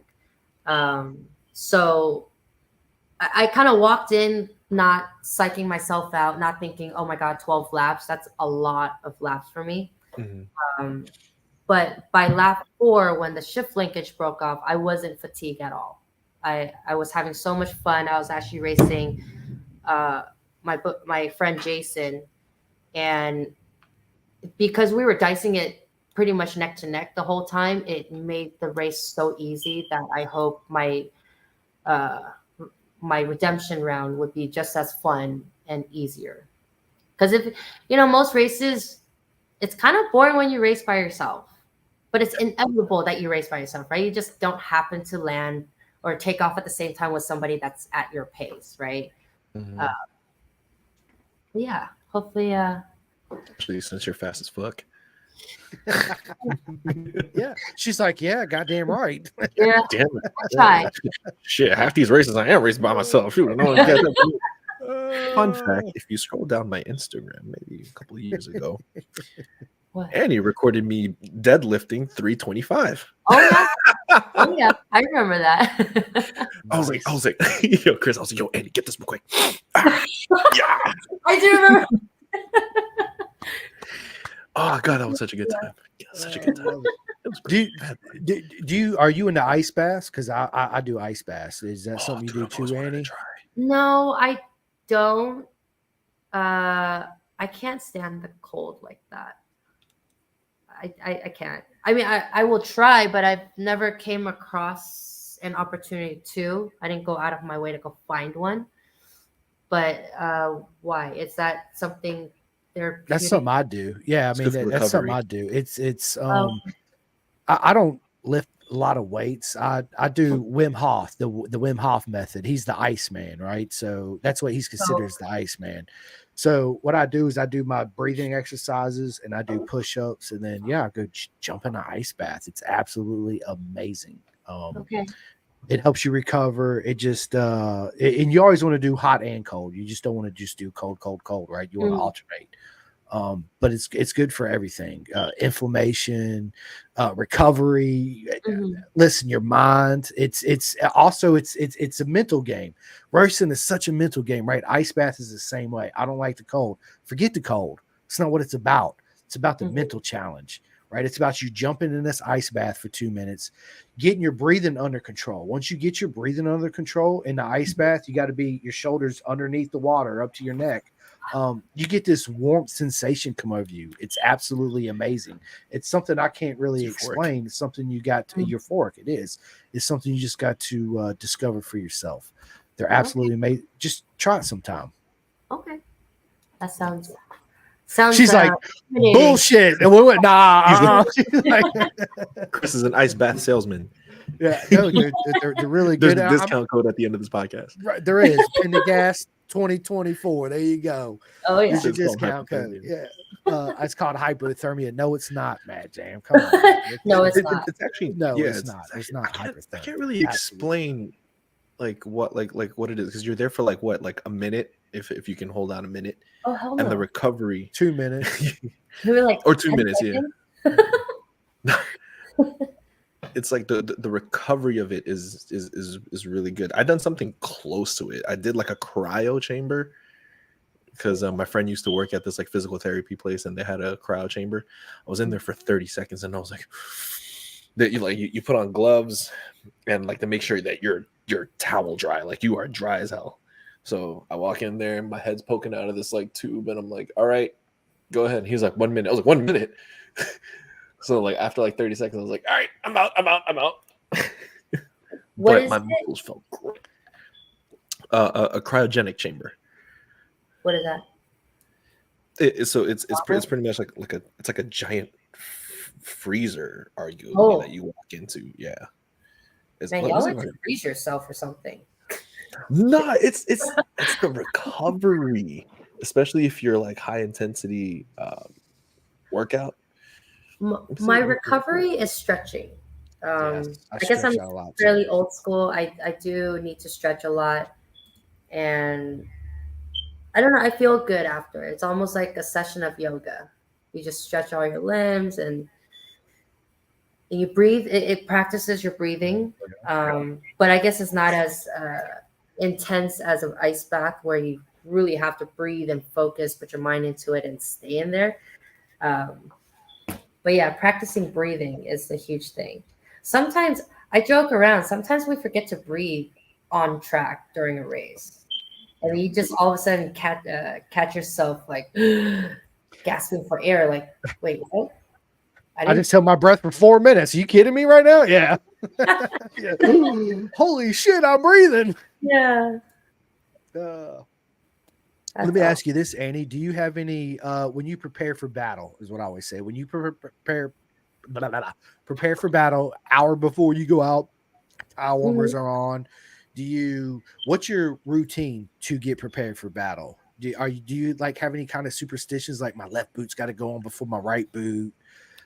Listen to certain music, anything like that? Tell us your routine. So the garage I pit at, there is no time for music because there's always something going on. It's super busy. And when I guess I try and get a chance to listen to some music, but lately I haven't. Anyways, no. I guess as soon, like 5 minutes before they call first call, I'm standing in front of a fan if it's really hot, and then breathing. My thing is 4 second inhale, 4 second exhale. Okay, I love you. 4 second inhale, 4 second exhale is my pattern. I don't necessarily tell myself like do it 3 times and then go get dressed or anything. But yeah, 4 second inhale, 4 second exhale. Want me to bring you your dinner? No, I'm good. I'll come in and eat when I get done. But thank you, my boy. Rossi, can you bring us dinner? Yeah. Hey, Annie says, can you bring her dinner? I don't know.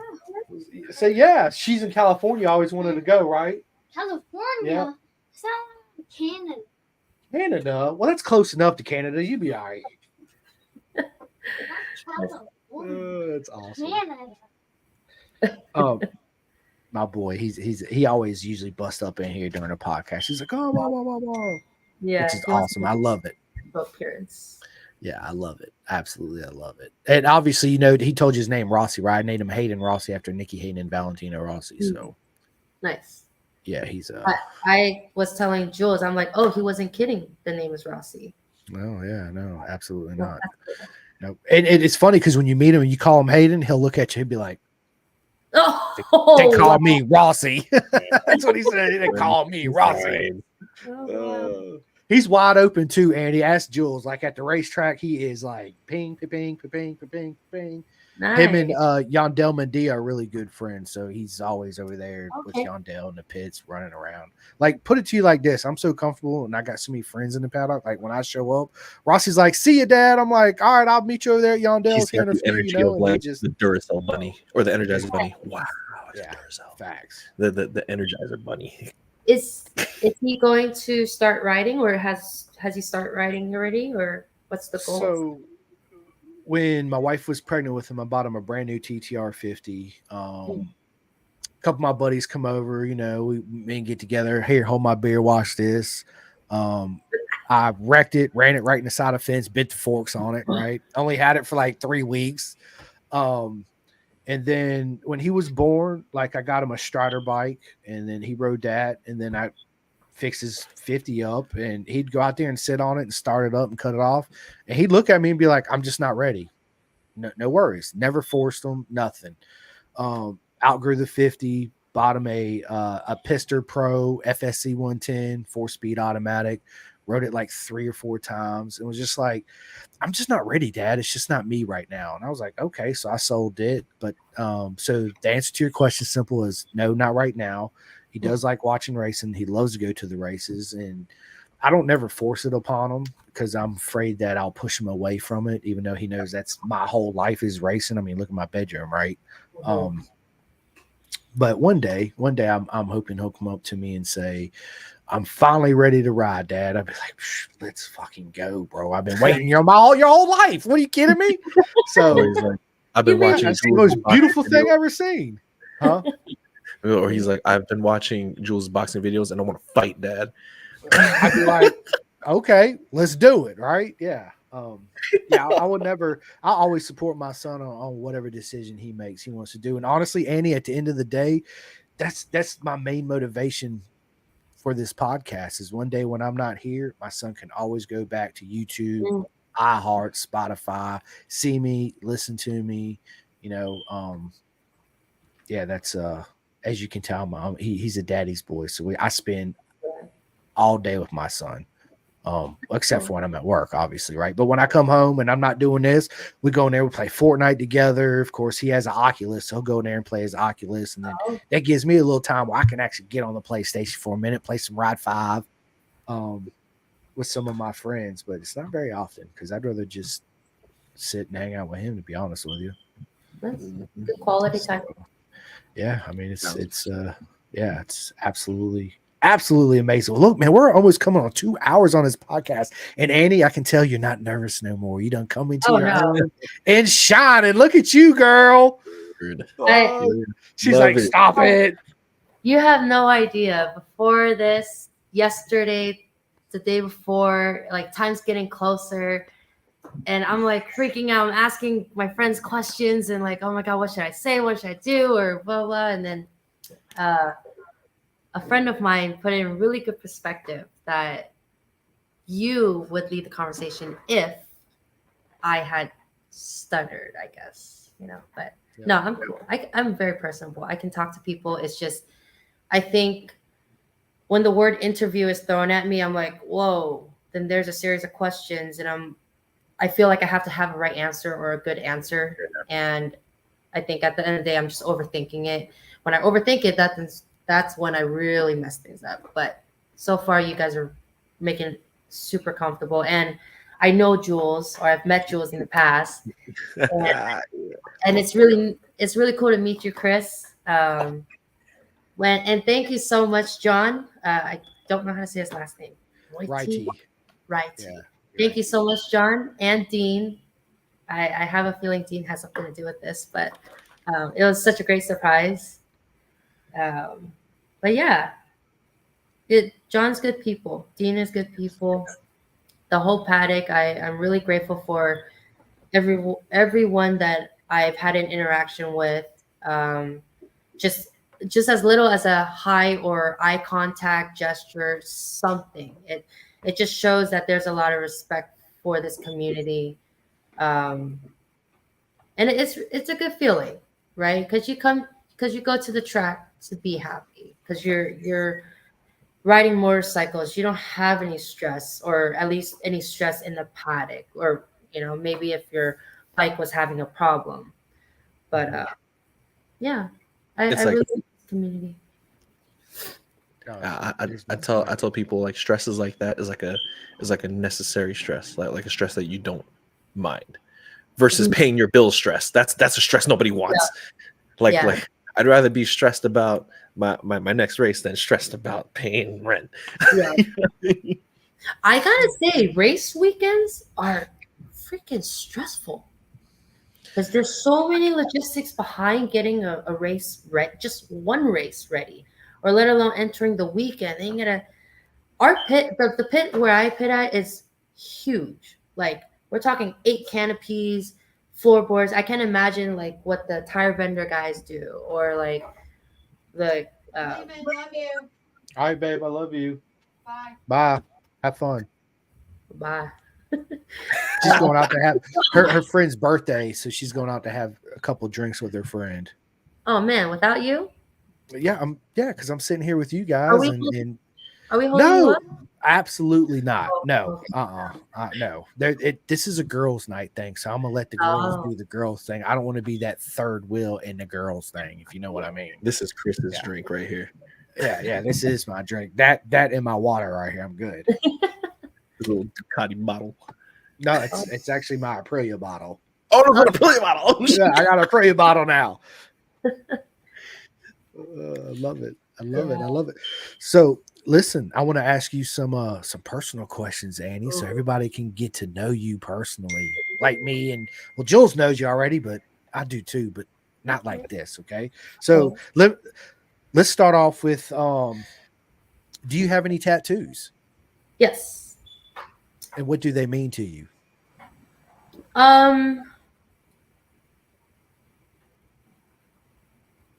That is a little personal. All my tattoos were done before 19, when I was 19. So there was no significant meaning behind some of the things. Now you caught me off guard.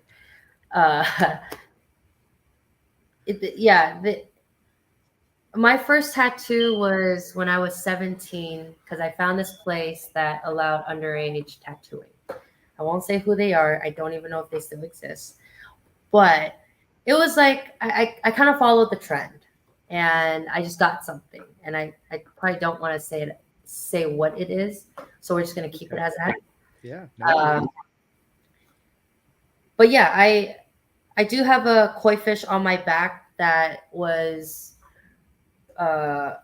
going to be a bigger masterpiece along the entire back, but I don't think I'm going to finish that, or maybe I will sometime in the future. But I haven't touched any tattoo or ink since I was 19, because I started writing when I turned 20. But yeah, no major resemblance, but I do have this one nice piece of a rose. Nice. I like it. Yeah. But yeah, if I could go back in time and have no tattoos, yeah, I'll probably have 0 tattoos. Yeah. But it is what it is. No, yeah, I got 2 tattoos that I regret getting too. Like you, I was young and dumb. Like everybody, hey, let's go get tattooed. Let's go. Let me get that one. And I'm like, shit, why'd I do that? Right. But Yeah. my main one, obviously, you see, I got a Marco Simoncelli one. Okay. Of course, my Nice. Ducati one, and then I got a Valentino Rossi one on my back. So Nice. yeah. Chris all tattooed. Jules, do you have Sure. any tattoos? No, I don't. Are you gonna But- get any? I want to start off right here. Damn, those guns are massive. Yeah, look at him. That's the only reason why he did that. That's it. He's like, yeah, look at this right here. This is what I want right here. Yeah, check this out. Check out this tricep too. Jules is over here Eventually, flexing. We're pumping him up.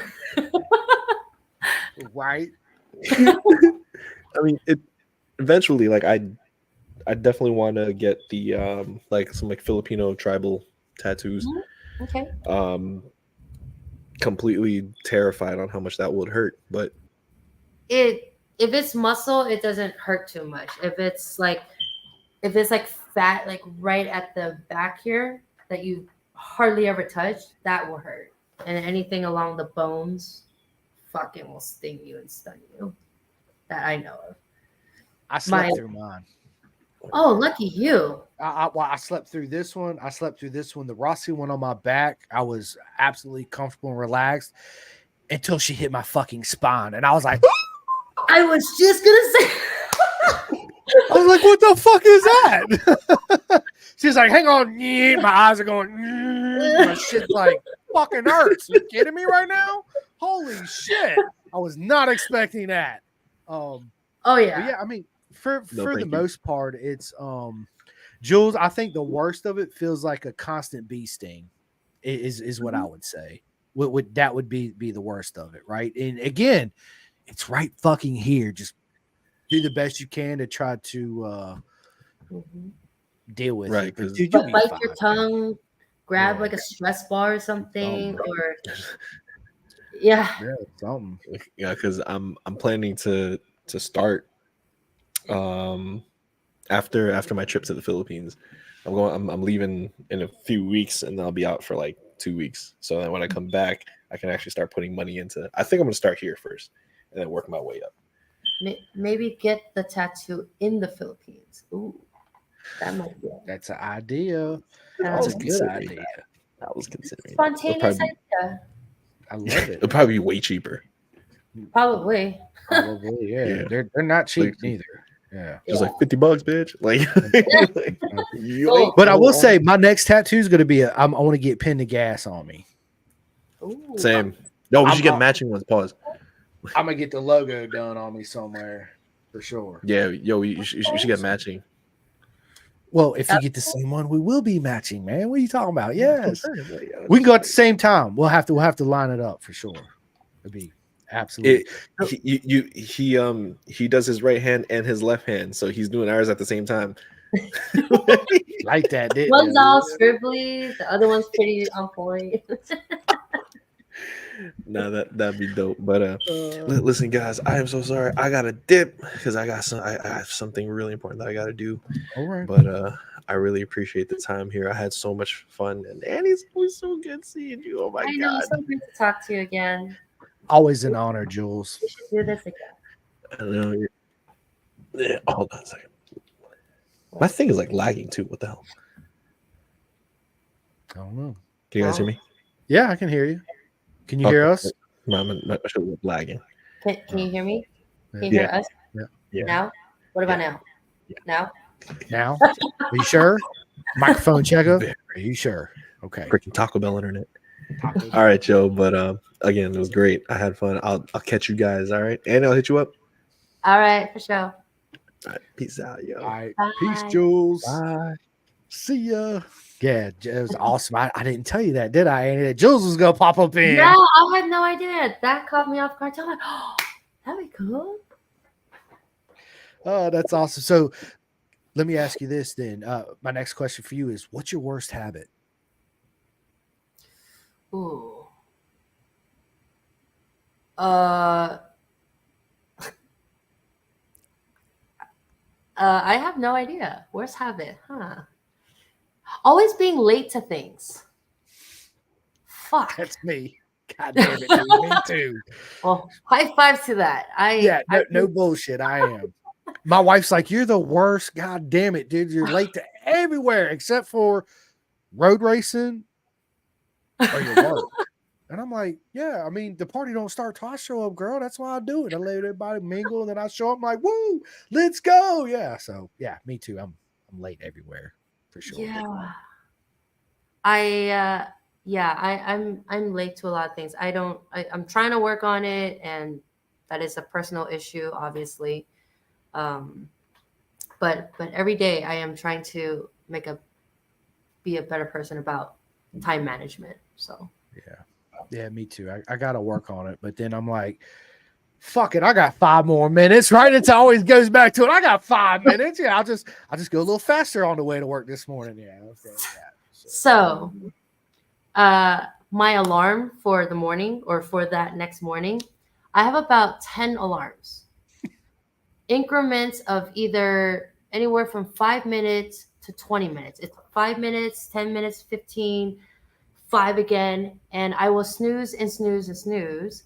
I've been getting better about that. As soon as the first alarm goes off, I'll spring up, but then I'll lay back down and just play on my phone, play. And I'm like, oh, next alarm goes off, snooze, play alarm. And then I'm like, oh shit, there's only 20 more minutes. And then I got to, get up. I got to go.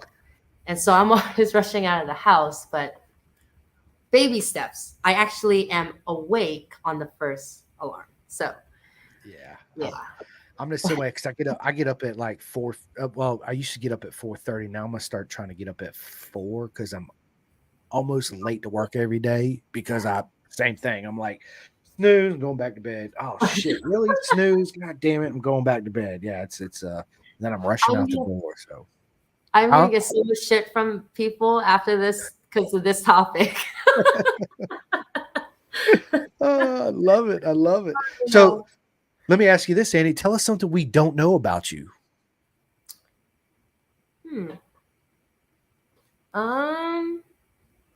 This is a joke, but it's kind of true. I like long walks on the beach. I'm kidding. I'm like, what? Come on, Annie. I like puzzles. 1,000-piece puzzles. I am a geek for that stuff. I like Sudoku. I like Free Cell. I like Solitaire. Any mind strategic games, puzzling is kind of strategic as well. You'd be surprised if you took a 1,000-piece mosaic design.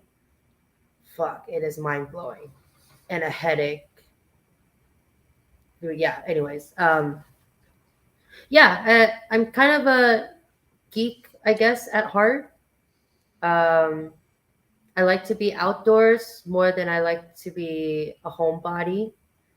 I love spending time with my dog. My dog goes everywhere with me. That's why her name's Pilot. Her full name is Co-Pilot, kind of in reference to James Bond, how he introduces himself.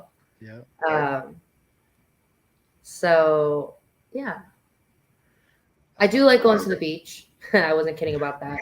I like going on hikes. I try to keep life very simple. But yeah. Yeah. It's pretty transparent. I don't like there's nothing like secret about it, Yeah. So, yeah.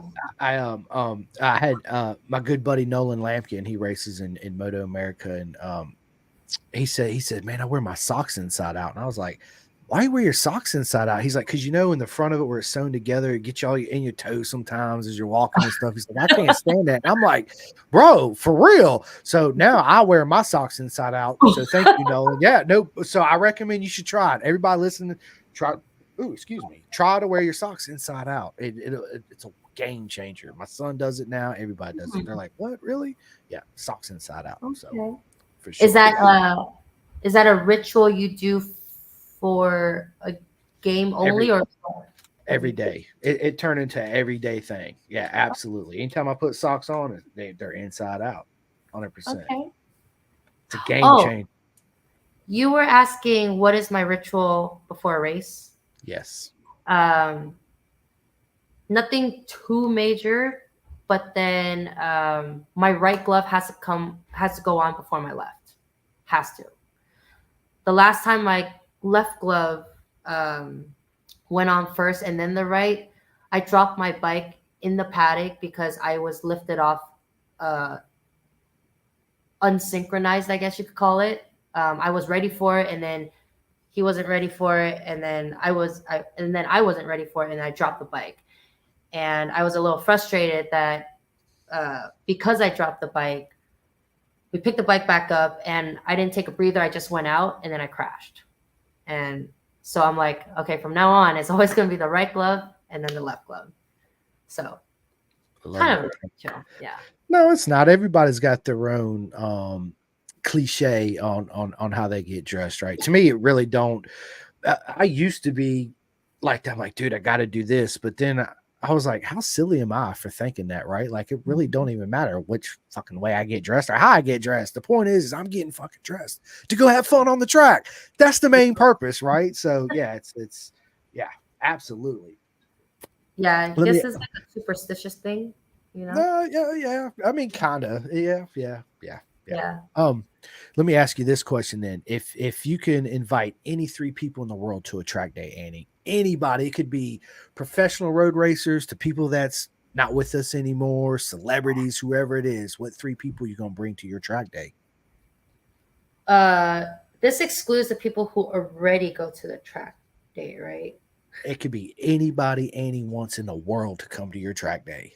It could be Keanu Reeves. It could be anybody. It don't matter. What three people you gonna bring? I want to bring my brother.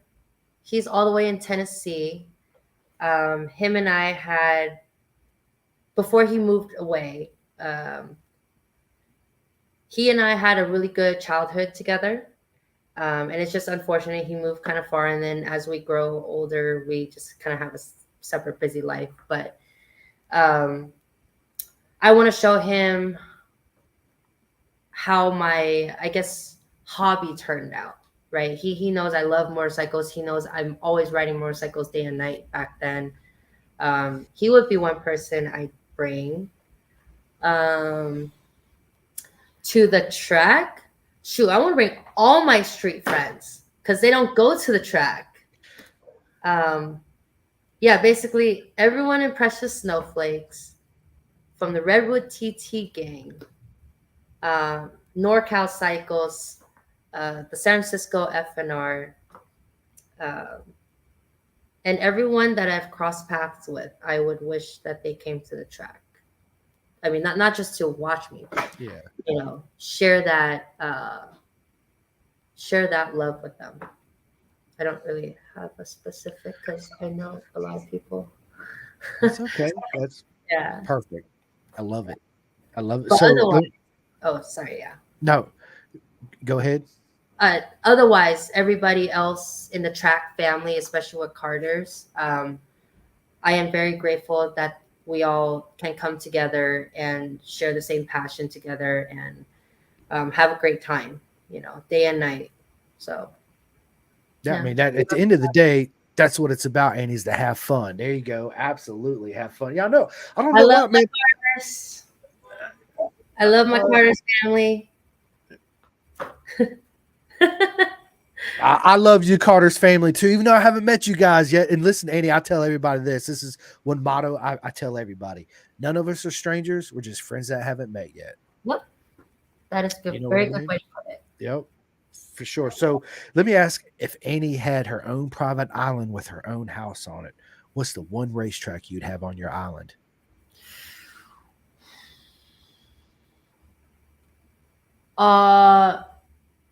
So you're kind of asking if I've been there already or It could be any track in the world, whatever your favorite track. It could be Magello. It could be whatever Annie's favorite track is.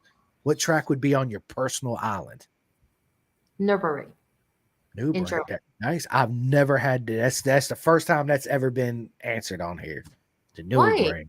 How come no one picked that track? I'm not sure. They just don't. I don't know.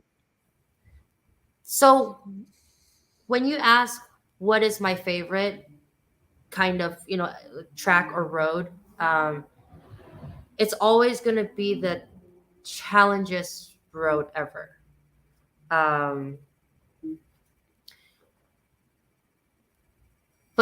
So I guess if you want to talk like local track or any track that I've ever been on, I would want Thunderhill West on my island. But for a dream track, I would want Nürburgring because it's, I believe it's a 14-mile long track. Yeah. Super technical. It looks super technical. I haven't. I've seen the onboard footage from my friend, and that was it's a track that I find can be very challenging, and it's a great learning curve. But those two come hand in hand. Anything challenging is a learning curve, and I don't want to stop being challenged. Oh yeah, absolutely. Dave Thomas says, "Much love, holds hot, Annie." I love you, What's Dave up, Thomas. Dave? Oh, that's awesome. Me, Annie, my track would be Cadwell Park. That would be the track I'd have on my island. Where's that? Cadwell Park's in the UK. Oh, okay. I'm gonna YouTube that track. Oh, listen, it's they have a mountain jump. It's absolutely the most beautiful thing you're ever gonna see. It's the most beautiful poetry in motion. Besides the Isle of Man TT, I'm a huge Isle of Man TT nerd, right? It's my favorite race of the year. Dave Thomas, I rode Cadwell. Listen, Dave, check your messages because I sent you a message, man. I sent you a message, Dave. Answer it. I'm jealous. I went to Cadwell August of last year. I got a good mate of mine, Dave Neal. He has a podcast called Off Track Podcast. He does all the BSB guys, and it's I'm also on the Isle of Man right now. Dave, you're making me so jealous right now, man. I love it, dude. But so when you get back, Dave, shoot me a message because it would be an absolute honor to have you on the podcast for sure. Ooh. Yeah, 110%. But I went to Cadwell last year. My good mate Dave Neal has a podcast. Actually, when Jules, when we first started having guests on, I reached out to Dave. He was one of our first major player guests on here, Awesome. and we hit it off immediately. And I was like, dude, I want to come to Cadwell. He said, get a passport, get a plane, let's go. And boom, there it is. And Dave, I love you. I was just hanging with Davey Todd, Mike Brown, Michael Dunlop, Dean Harrison. Okay, done. Bragging, LOL. I'm messaging, bro, dude. So listen, Davey Todd. I know Davey Todd too. He's a mate of mine. Michael Dunlop, dude, he's an absolute fucking legend. Are you kidding me? Dean Harrison is an absolute legend too. It's I'm jealous, Dave. Absolute jealous. He's just rubbing in our faces now. Right? He says, but Annie is the shit. Glad to see you on here. Thanks, Dave. Annie is absolutely amazing and a legend. Love you, Dave. And I'm glad she accepted the invite for sure. 110%. Oh, yeah. Thank you so much for having me on here. Listen, the honor is all mine. And, it's funny because when you said you was nervous and all this, listen, I feel the same way as all my guests does. Now, you're my friend, not just a guest, right? So it's I get that anxiety build up. I get that it's everything, all the emotions, just, everything coming in, like, what if this podcast sucks and blah, blah, blah, just the whole nine. But yeah, it's an absolute honor to sit down and be able to interact and talk and hear everybody's story. I never thought in a million years that I would be podcasting, and thanks to Jules, it's woke up this like something inside me, and I fiend for it now. Like if I don't have a podcast lined up in 2 or 3 days, I'm like, I got to get somebody on the podcast. Like this has got to happen. Yeah. We got to make this happen. So let me ask you this, Annie. I'm a big book person, right? I physically read, but a lot of times, most of the time I'm an audio book because whether I'm driving to work or I'm at work, I throw my earbuds in, listen to them or whatever. So this is the book that I'm currently listening to right now is The Way of the Ronin by Lou Tam. Two Lamb. Sorry, I just said that all fucked up. Yeah. He is a in the military, badass Green Beret, blah, blah, blah, blah, blah. But I listen to all kinds of varieties of books. Before that, I was listening to Stuart Baker, which was, it's called The Ragged Edge. It's all about the TT. It's an absolutely amazing book. And of course, all motorcycle racers, if they have an audiobook, this guy's listened to them. And one of the best ones I've listened to is John Hopkins' Leathered. If you have not listened to that book, Highly recommended. 110%. Okay. So, what books are you reading or listening to? Well, Chris, I haven't touched a book in many years. Um, but I do have a thing for mystery books. It's very different from watching a mystery movie, like a suspenseful movie. Um, I feel like words can describe feelings a lot better than a video can, right? Because it's 100%. kind of telling you the behind the scenes, the thoughts. I started on a book, but I forgot what it was. I don't even know where that book is anymore, but it was a mystery book.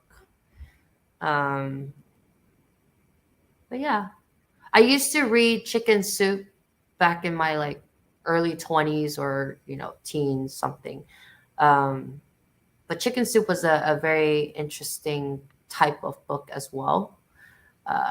Had very interesting, it gave me like it gave me ideas, right? Like anytime you read something, anytime you learn something new, it just becomes like a tree branch of like a million ideas of whether it's something related to what you just read or not even. Uh, but yeah, um, yeah, reading. I sometimes read articles. It can kind of tell how the author is or what the author's angle is about it, the topic, and it kind of translates into me reading people.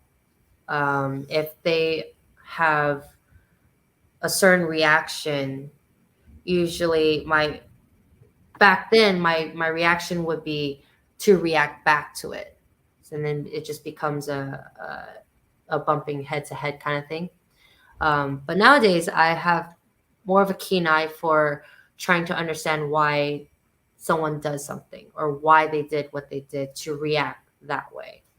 um, but yeah, I haven't touched a book in a long time, but that would be the type of books I want to read. Something, whether it's fiction or nonfiction, um, is reading into how a person's thinking is what Yeah. I'm getting at. Yeah. Yeah. Andrian Bourdain. I read one of his books that my buddy turned me on to. Shit, I can't even remember the name of it but his book was kind of like that. Like you seen the mindset he had growing up, where his love of cooking began, all the Mm-hmm. trials and tribulations. It was just a really good book. Mm-hmm. Um, I really enjoy. I didn't think I would, and I love Right. Adrian Bourdain, right? And I love to cook, and I was like, man, I just ain't much on listening to a cooking book, right? Are you kidding me Right. right now? Man, I was sucked into this book. I'm like, oh my god, this book is really, really good. Let's see if I Yeah. can find it. While I'm looking at this, let me add, do you listen to podcast, Annie? Hardly. Okay. Yeah. Okay. I know it. No, I just listen to music or uh, watch fictional movies, I guess. What's your Um, favorite movie? ooh. uh, I really like Ratatouille. I couldn't say that's my favorite, It's a but great it's just, movie. yeah, it just brings joy to me. Yeah. I don't know why. Um, but one of the newer movies that I've watched was Gran Turismo, and that gave like Yeah. a pretty similar perspective based on the true story. And that's when I was like, oh, I really want to try Nürburgring. Um, but yeah, and then just the whole car scene and the whole racing thing that really enticed me and kept me in the movie. Otherwise, I would fall asleep during a movie because I kind of just want to get straight to the point. Um, I do prefer watching TV series instead of movies because it's always catchy. There's always something interesting and it catches my attention. But nowadays it's pretty hard to even sit still and watch a TV show just because I'm always busy. Yeah,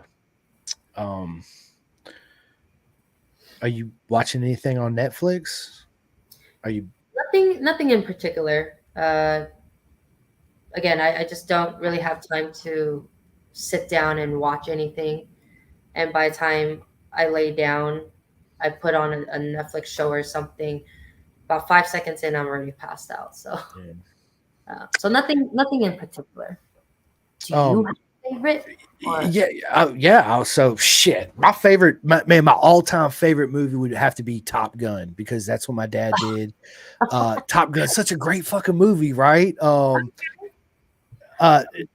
Nowadays it's man there's I really like you don't get a chance to watch a whole lot of movie. Me and my son, I'm a big Star Wars nerd, right? So me and my son's been watching the Acolyte on Disney Plus.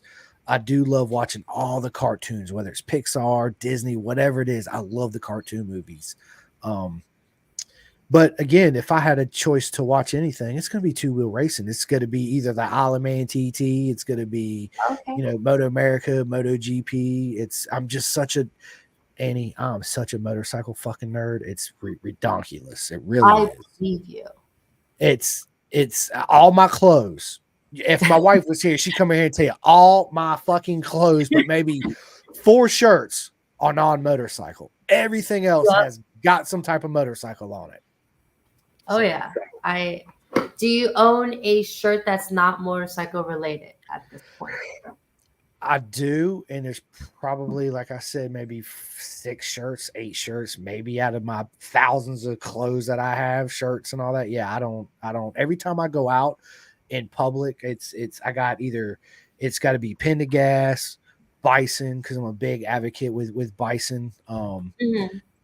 If I dress up nice, my wife be like, "Look, just keep it non-motorcycle related, right?" So I'll wear I got an Aprilia polo, KTM polo, Ducati polo. It's got to have something with motorcycle. She's like, "I thought I told you not to wear anything with motorcycle." Right? So I was like, "Come on, baby, you know who I am. Like, this is me, right? I'd be unhappy. I'd be over there in the corner like this.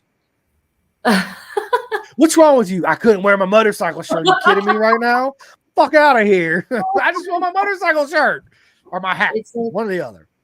it's like you breathe, eat, and sleep motorcycles. It's like it's in your blood, and wearing it already brings that much confidence into you.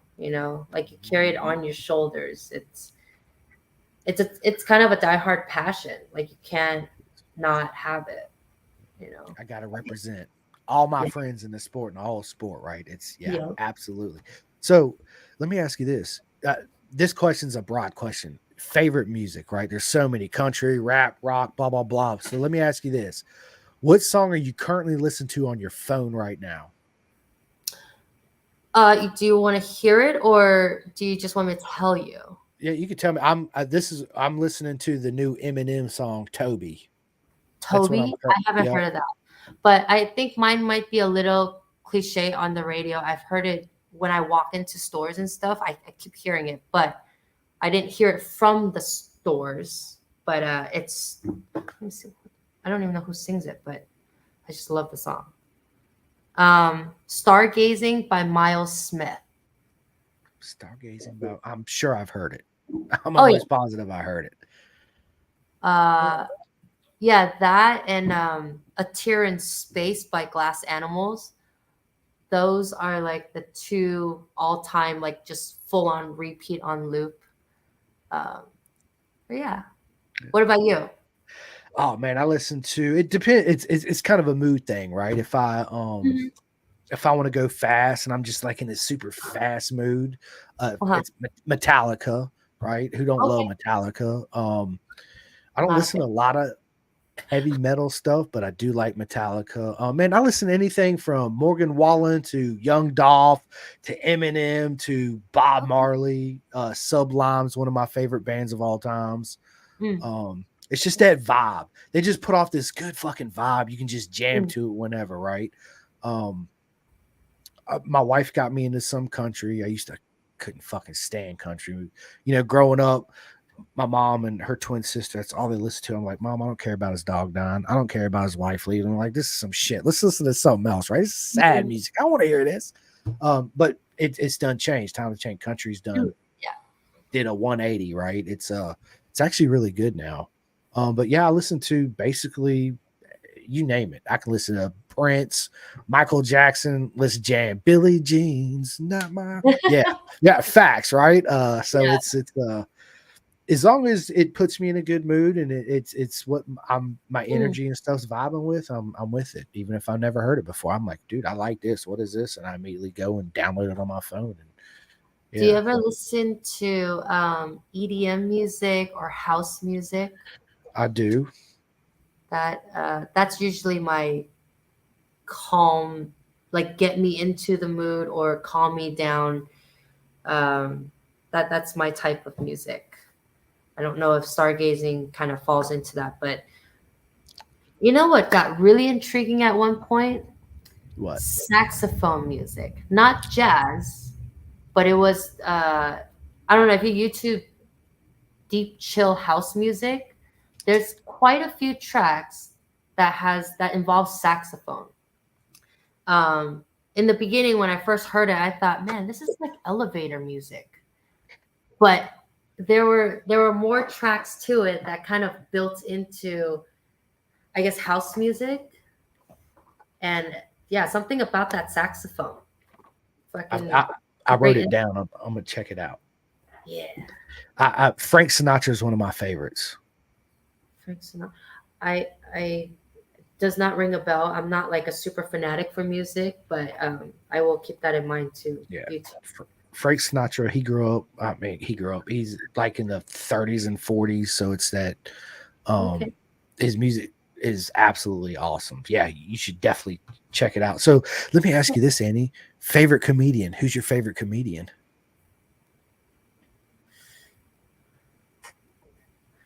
Joe Coy is pretty funny. I feel so sheltered.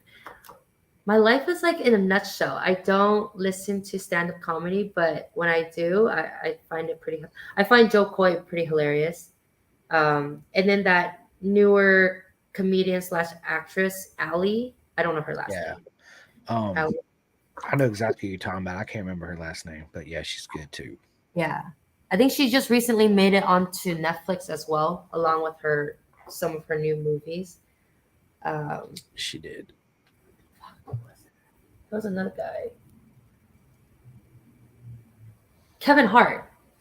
I've actually invested time into, watching his movies, and then, not replay, but on loop, there was one of his stand-up comedies. I don't remember which one, but his stuff's pretty funny. But again, it's kind of like watching a sport. I can't just sit there and listen to them talk. Yeah, I'm an active person. I really can't sit still, and I don't know how many times you've seen me like move. Me too. Over, like I really can't. I just want to go do something. Yeah, I'm the same way, Annie. I got ADHD and I don't take no medicine. I don't know if I would call that ADHD, but maybe. Some people will agree with you. Yeah, I don't. I was my buddy Adam J. Bauer just replied to Dave Thomas. Adam's a legend. He races in the Mannix GP over there on the island.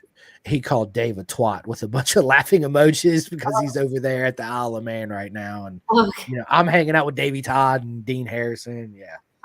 Lucky. Let me ask you this. This is what is your favorite food, Annie? Ooh. There is no a favorite. There are multiple. The favorites. Yeah. Well, okay. Me too. Let me ask you this then. If you could just, what is your ultimate like favorite meal then? An easy meal I'd like, my go-to meal would it'll be either Ethiopian food. Lately it hasn't been Indian food. Ethiopian food kind of trumps Indian food right now. But then my taste buds always bounce left and right. But then there's Chinese food because I'm Chinese. My go-to plate would be fish fillet. I don't know, something about their seasoning is so good, and it goes very well with white rice. Oh, specifically white rice, not fried rice, not brown rice or purple rice, whatever. It has to be white rice with that plate. Jasmine? Did you use jasmine rice? Jasmine, yeah. Mm-hmm. Jasmine rice is usually your best friend just because you can't really go wrong. I've tried I don't know what other rice it's called, but their grains just kind of cook differently, and it's not the same as jasmine. Yeah. What else? I don't think he's hearing this, but one of the guys I work with, he prefers Chick-fil-A, but I prefer In-N-Out. And he got offended. I would choose In-N-Out over Chick-fil-A. I got offended. He would pick Chick-fil-A over In-N-Out. Anyways, it's a whole long backstory. But yeah, so I prefer In-N-Out over like McDonald's or any fast food. I don't prefer to eat fast food much, but if you need to, I would pick McDonald's. But if I had time, I would go to In-N-Out instead. I choose a Vietnamese sandwich over an American sandwich like Togo's or Subway's or something, or any deli sandwich from a liquor store or whatever. A bowl of pho. I don't know. Do you know pho? I love pho. Annie, I love Mexican food, Indian food, Thai food. I'm well diverse in food. I love it. I absolutely love food. I love spicy food too. Ooh, spicy food is good. Yeah. So I like. Have you seen the hot ones on YouTube? You mean like those hot spicy challenges? Well, no. So there's this guy. It's a show. It's called The Hot Ones, Annie. And what he does is he's got 10 chicken wings and he interviews, people. One from like your normal Frank's hot sauce all the way up to what they call the last dab hot sauce, which is like 3 million Scoville. And so as you're interviewing, the wings get hotter and hotter and hotter and hotter all the way up to the last one. So my scale of heat is I got a couple bottles of the last dab that I keep on me. So yeah, I like hot, but I will tell you this story. I fucked up. I went to an Indian restaurant one night, and I love Indian food. New Wobs down here, right in Roanoke, Virginia. So I go in there. I'm feeling cocky. I'm feeling spicy. I'm like, yes, I'm gonna get the hottest shit they got. My buddy looked at me. He says, "You get ready to fuck up." I was like, "We're gonna find out," because they know I'll eat a lot of people when it comes to hot sauce. So I sit down. I look at the guy. I said, "Let me get tiki masala, garlic naan bread." My favorite. Me too. I said, I make pizza out of garlic naan bread. But anyway, I said, yeah, I love to cook, Annie. That's one thing I love to home cook. I get that from my mom. So thank you, Mom. I love you. Anyway, I sit down. He said, "What level of spice you want from 0 to 5?" I said, "Make it a 7." And he looked at me. He's like, wait, white people don't eat 7. What are you kidding me? They don't even eat level 5. Wait, we're talking Indian restaurant level 7? Yes. Out of 10? No, level 7 out of 5. He gave me only option 1 to 5, right? So I said, "Look, make it a level 7." And he's looking at me, Annie, like, this dude right here's fucking crazy. And so he walks off, and I see the other 2 people. He's talking to them, and they immediately look over me, and they just snicker, right? And I was like, "Let's go!" Oh no! They bring it down. I get about 6 bites into it, and all of a sudden I was like, "Uh-oh. Something seriously wrong." My shit was just like, hot. It was so hot I could barely finish eating it. Like my tongue hurt so bad, my mouth was on fire, and the guy comes up and I'm sweating profusely. He's like, "Are you okay?"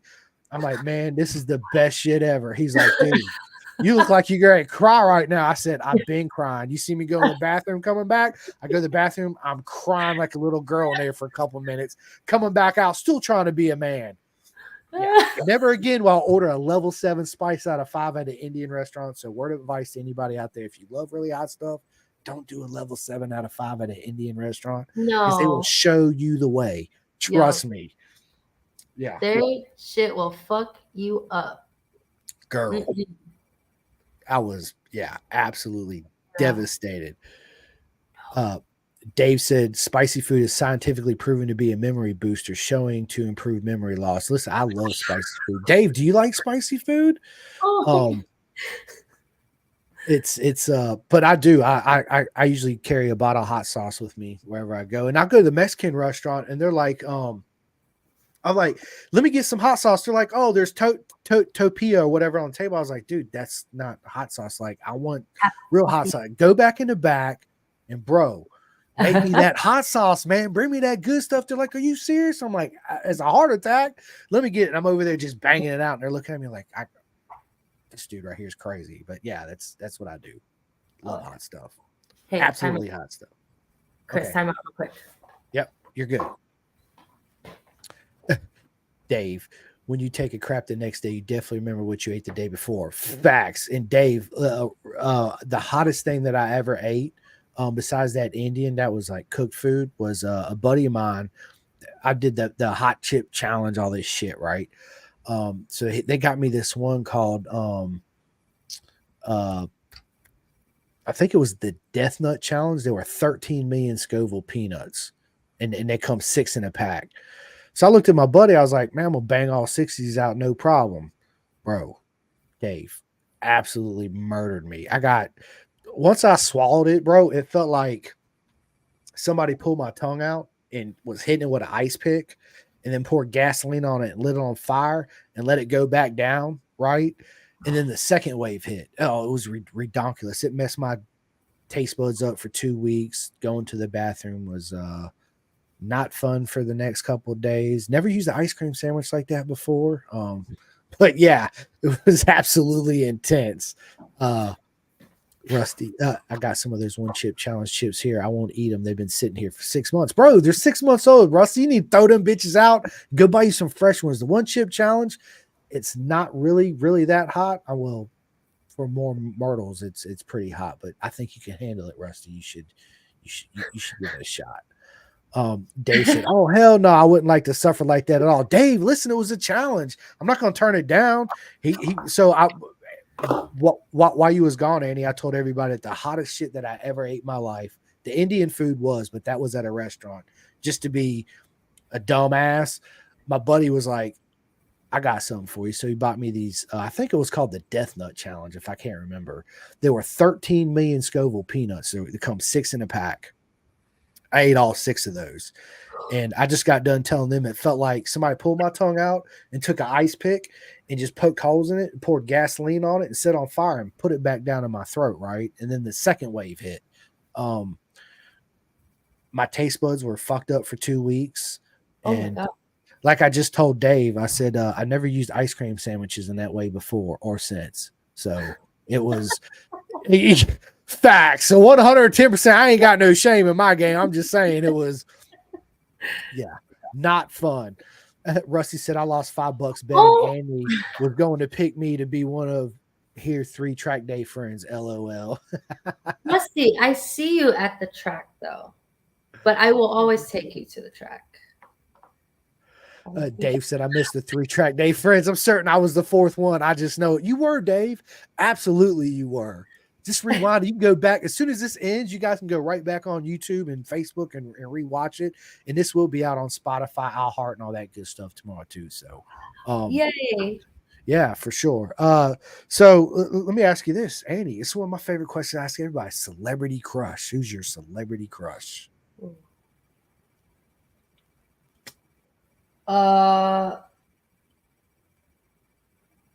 Celebrity crush. Jeez.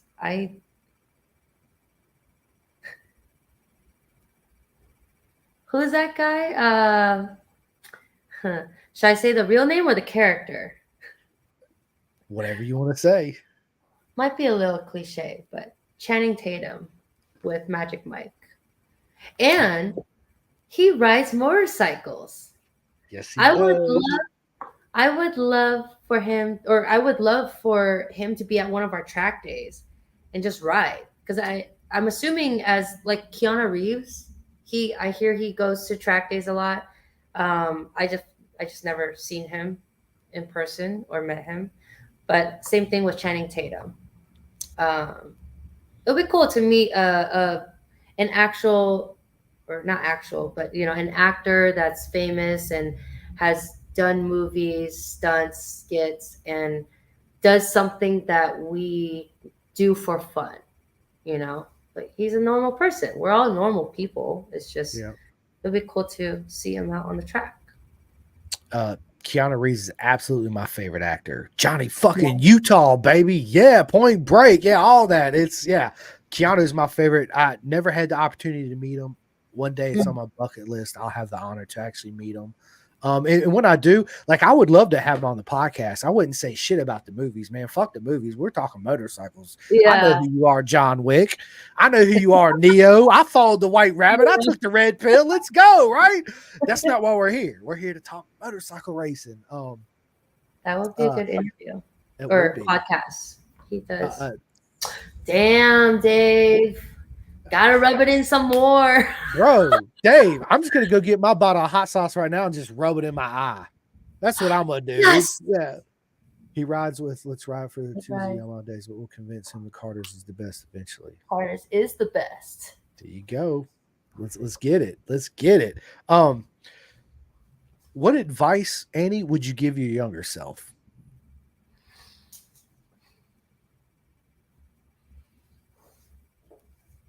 As far as motorcycles, As far as anything in life. I see the brain clicking. She's like, I don't even know where to begin.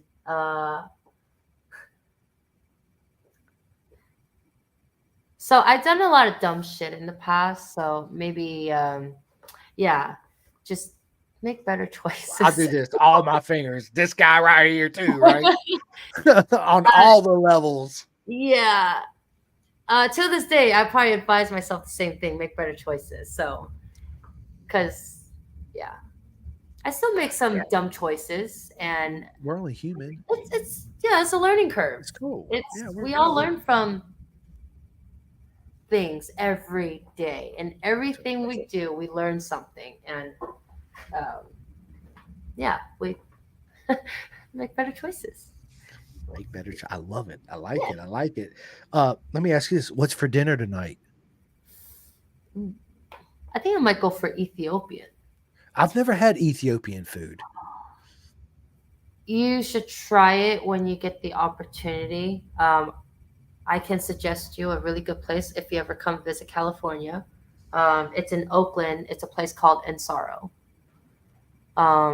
It's kind of like Indian food. The same concept of using naan and grabbing the food and eating it with your hands. Instead, Ethiopian they use this, I forget, it was a flour-based, spongy-looking thing, kind of like naan. And same process, scoop it with your hands and eat it. It's finger food. But the seasoning is kind of similar to Indian, but of course it's its own flavor. But it's along that the smell is strong, or the smell is in kind of weird. It's not like your typical burger smell or tomatoes. I don't even know if tomatoes smell, but tomatoes do smell, right? They have a smell. They don't smell, but they have a smell. And like pasta. Pasta's, it's simple, right? It's pasta, and then you got your sauce, and you smell the pasta and the sauce. But no, Ethiopian's like kind of like Indian food, where it has a strong smell to it. I'm writing it down because I'm gonna look up, see if we have any Ethiopian food places around here, because I'm definitely gonna go check it. I love food. Like I said earlier, I like to cook. And what I was telling you with the naan bread, so instead of making my own pizza dough, which it's good, right? You make your own dough, you feel accomplished. Yeah, this shit's good, blah blah blah. Yep. But why I want to spend all that time when I can go down here and buy some garlic naan bread and throw some pizza sauce on it and put whatever I want on it, throw in the oven for 12 minutes. And it's like the best shit you ever had in your life. You'd be like, dude, I'm not making dough no more. I'm not. So that's what I do. Anytime I do pizza, it's on naan bread. I'm going to give that a try one day. It's so That good. sounds very simple. Yeah, you don't have to make the dough. I mean, granted, I probably never. I've made my own pizza before, but never used it with garlic naan. That's cool. Yeah, try it. I'm telling you. So I use Rayo's pizza sauce. I do fresh Rayo? garlic. Yeah, Rayo's Raos. Rayo's. It's a Okay. yeah, Rayo's. It's just a brand, marinara brand. But I use the Rayo's pizza sauce. My pizza's always got to, even though it's got garlic bread. I love garlic. So it's fresh garlic, mushrooms, green peppers, red peppers. I'm more like a vegetarian. I put spinach on it. I like don't get me wrong, I put pineapple on my pizza sometime too. Okay. That's not but weird. No, it's not. It's good. But yeah, it's so good. I'm telling you, Annie, you try it, you'd be like, this is absolutely amazing. So yeah. Okay. All you guys should try it. You'll thank me later. Trust me. Annie will text me. She'll be like, this shit is delicious. Told you. I keep mine simple. I like pepperoni jalapeno or pepperoni sausage jalapeno. It has to have jalapeno, and then with a dip of ranch. Yeah, me too. So I make my own homemade ranch. I don't buy the store bottle ranch. Okay. Once I started making my ranch, and then I tried the store bought ranch, it tastes chemically, if that makes sense. Interesting. The store bought ranch, yeah, because you use all fresh ingredients, buttermilk, dill, blah blah blah. Once you make it, you taste it. So even my son's like, "Will you make me ranch, Dad?" I'm like, "I don't have all the ingredients." He's like, "Will you go to the store and get it?" Like that's how much he even loves it. But once you start making your own salad dressings, like I used to weigh 270 pounds. I was a 40 waist. I'm in a 34 waist. I weigh like 208, 205. I fluctuate, right? All by changing my diet and exercising. Okay. So I don't buy store-bought salad dressings no more. I make my own Greek dressing, my own Italian dressing, my own ranch dressing. It's absolutely. Well, I'm over here first. You haven't ate because dinner was made an hour ago. Roxy, I'll come over. We're almost done, Bubba. You need to. I need to eat. Thank you for looking out for me. I'm going to get it. No, don't bring it in here. I'm gonna come out there because I got to put all my hot shit on it. I promise I'll be in there. Bro, this elbow's been hurting. I don't know why. The elbow's been hurting. Yeah, whenever I play VR. Okay, well maybe you need to take a rest from the VR then. But it's light. I know. Well, I mean, you doing this? This is what you're doing. Yeah, that's exactly what you're doing. You probably did. I was just playing. Did you eat? Yeah. All I ate right. my whole thing. Well, good. Look at. Hold on. Let me see. I gotta show the PT. No, come back. Monster don't want you to pick them I'll up. be right back. All right. He said he'll be right back. So let me ask you: Are you a beer or a wine girl? More beer, hard liquor. Oh, hi, kitty. I am so allergic to them. His name is Monster, and he's an absolute monster too. Yeah, he's really hard. He's a pain in my butt. He's a pain in the ass. Oh, my He's an awesome cat, though. My dad's highly allergic to cats. I'm not, obviously, because we got some. We got two, and we got two cats. We did have two dogs. I had to put one of my dogs down a couple months ago. It absolutely fucking devastated me. He was only 6 years old too. That's early.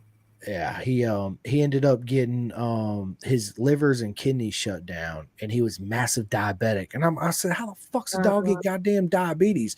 This is what the vet told me out here. She's like, the dog food you guys buy your dog, whether it's Pedigree, Wilderness, whatever it is, she's like, it's got all these preservatives and shit in it. She's like, that's why a lot of dogs are overweight, especially if you're not running them all the time, right? And they get massive diabetes. And once a dog gets diabetes, if you don't get them on medicine, they lose massive weight, and then their organs start to shut down. And Yeah, it was like literally, and it happened so quick within like 2 weeks of me noticing him starting to lose weight. We had to put him down. So it was Mhm. that's why I make my dog food now. That's why I do the chicken and the rice, and it's cheaper. So you can go to Kroger or Walmart or wherever you go. You know, you walk through there, you see the manager's special chicken that's going to go bad in like 2 or 3 days. Buy that shit, come home, I cook it. It for dogs that they eat raw fucking meats, rabbits and squirrels and birds, right? So if the meat's a little pink and shit, it don't matter. But I've noticed her health wise and how active she is because she's 13 years old.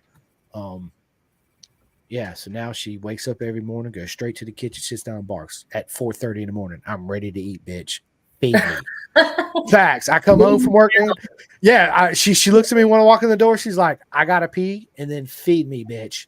Now. So, yeah, it's good stuff. Good stuff. So let me ask you this. What's your favorite bike in the world?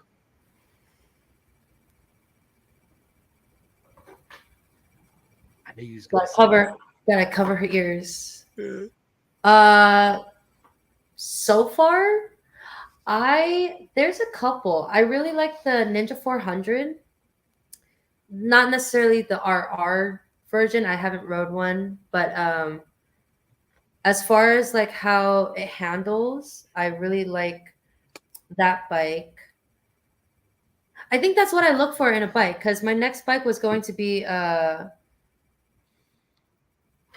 the CBR 600 handles really well, but it lacks on the top end power.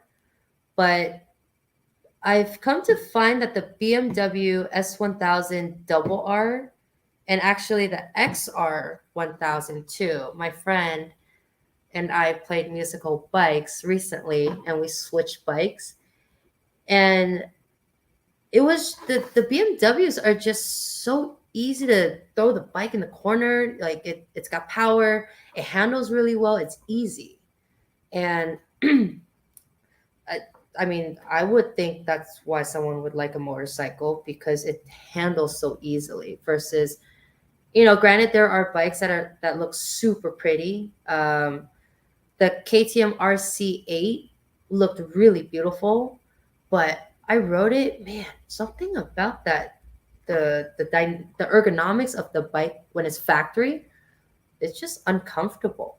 And I don't see why I would want to spend, if I had an RCA, I don't understand why I would spend so much time to making it feel so perfect to me when the bike should just be super easy to ride right off the bat.